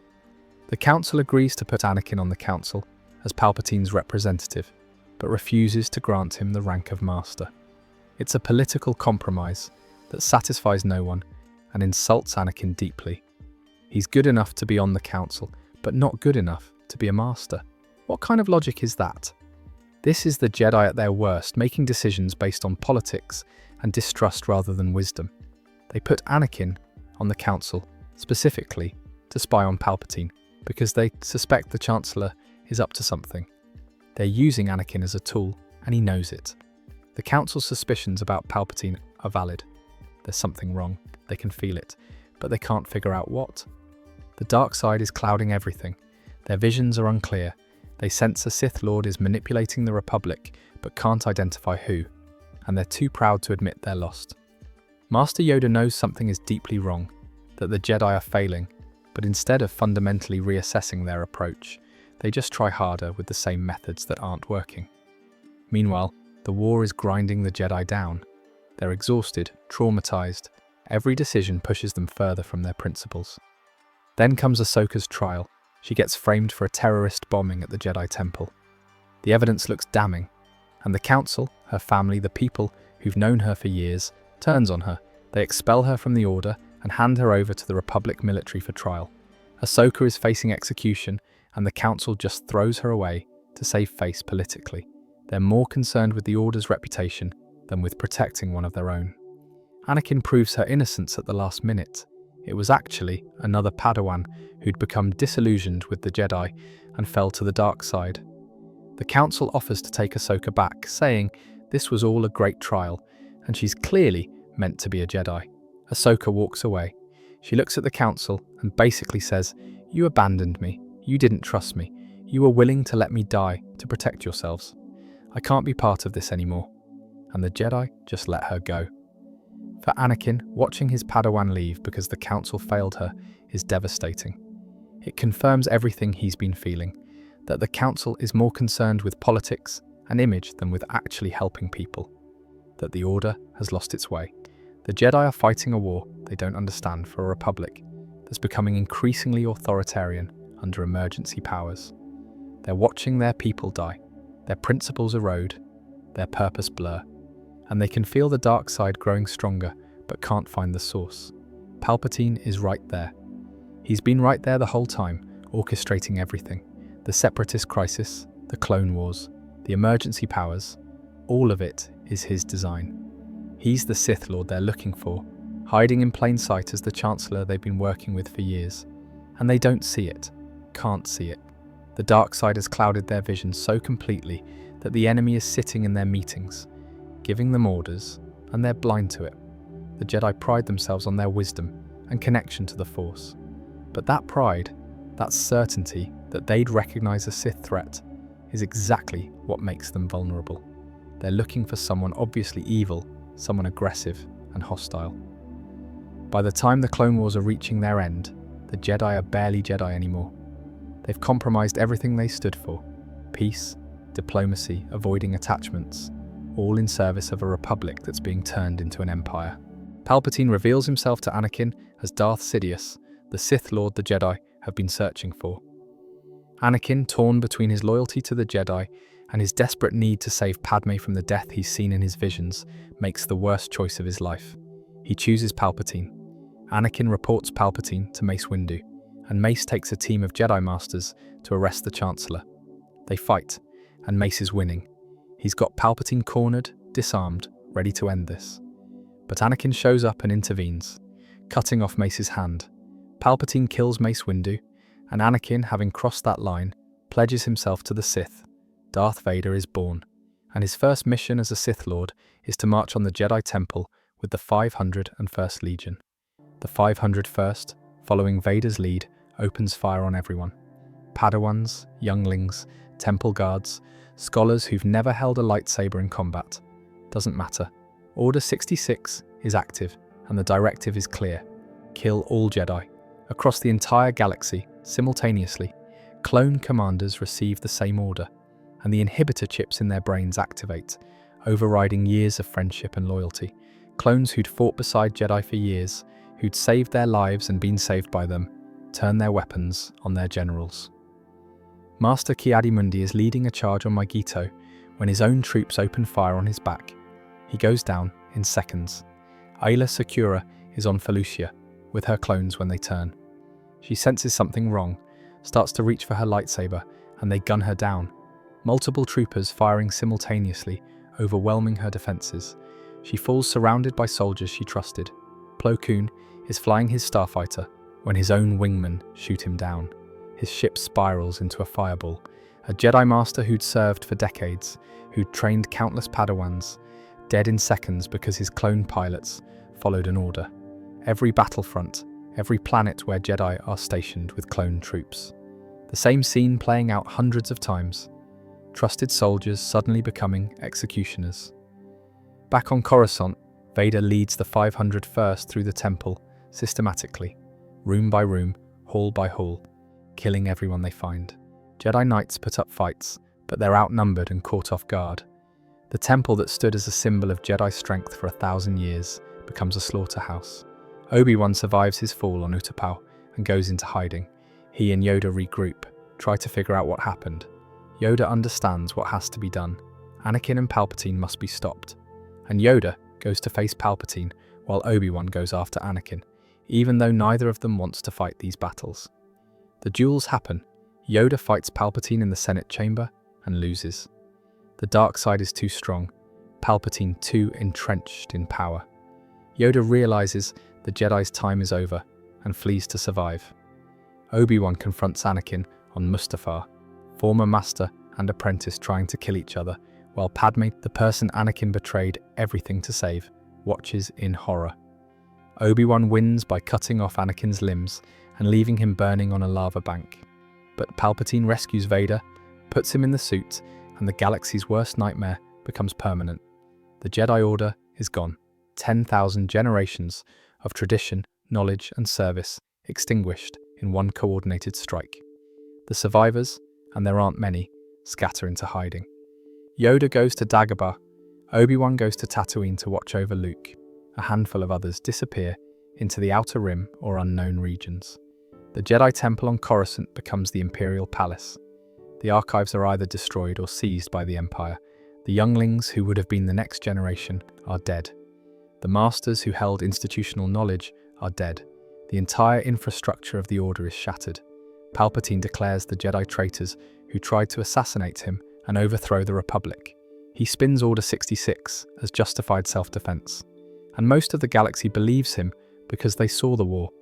They saw the Jedi become military leaders. They saw the chaos. It's not hard to believe the Jedi got too ambitious. The survivors live in hiding for 20 years, waiting, hoping, praying that someday the light can return. And it does, through Luke Skywalker, Vader's son, the boy Obi-Wan protects on Tatooine. But that's another story. This is how the Jedi Order ends.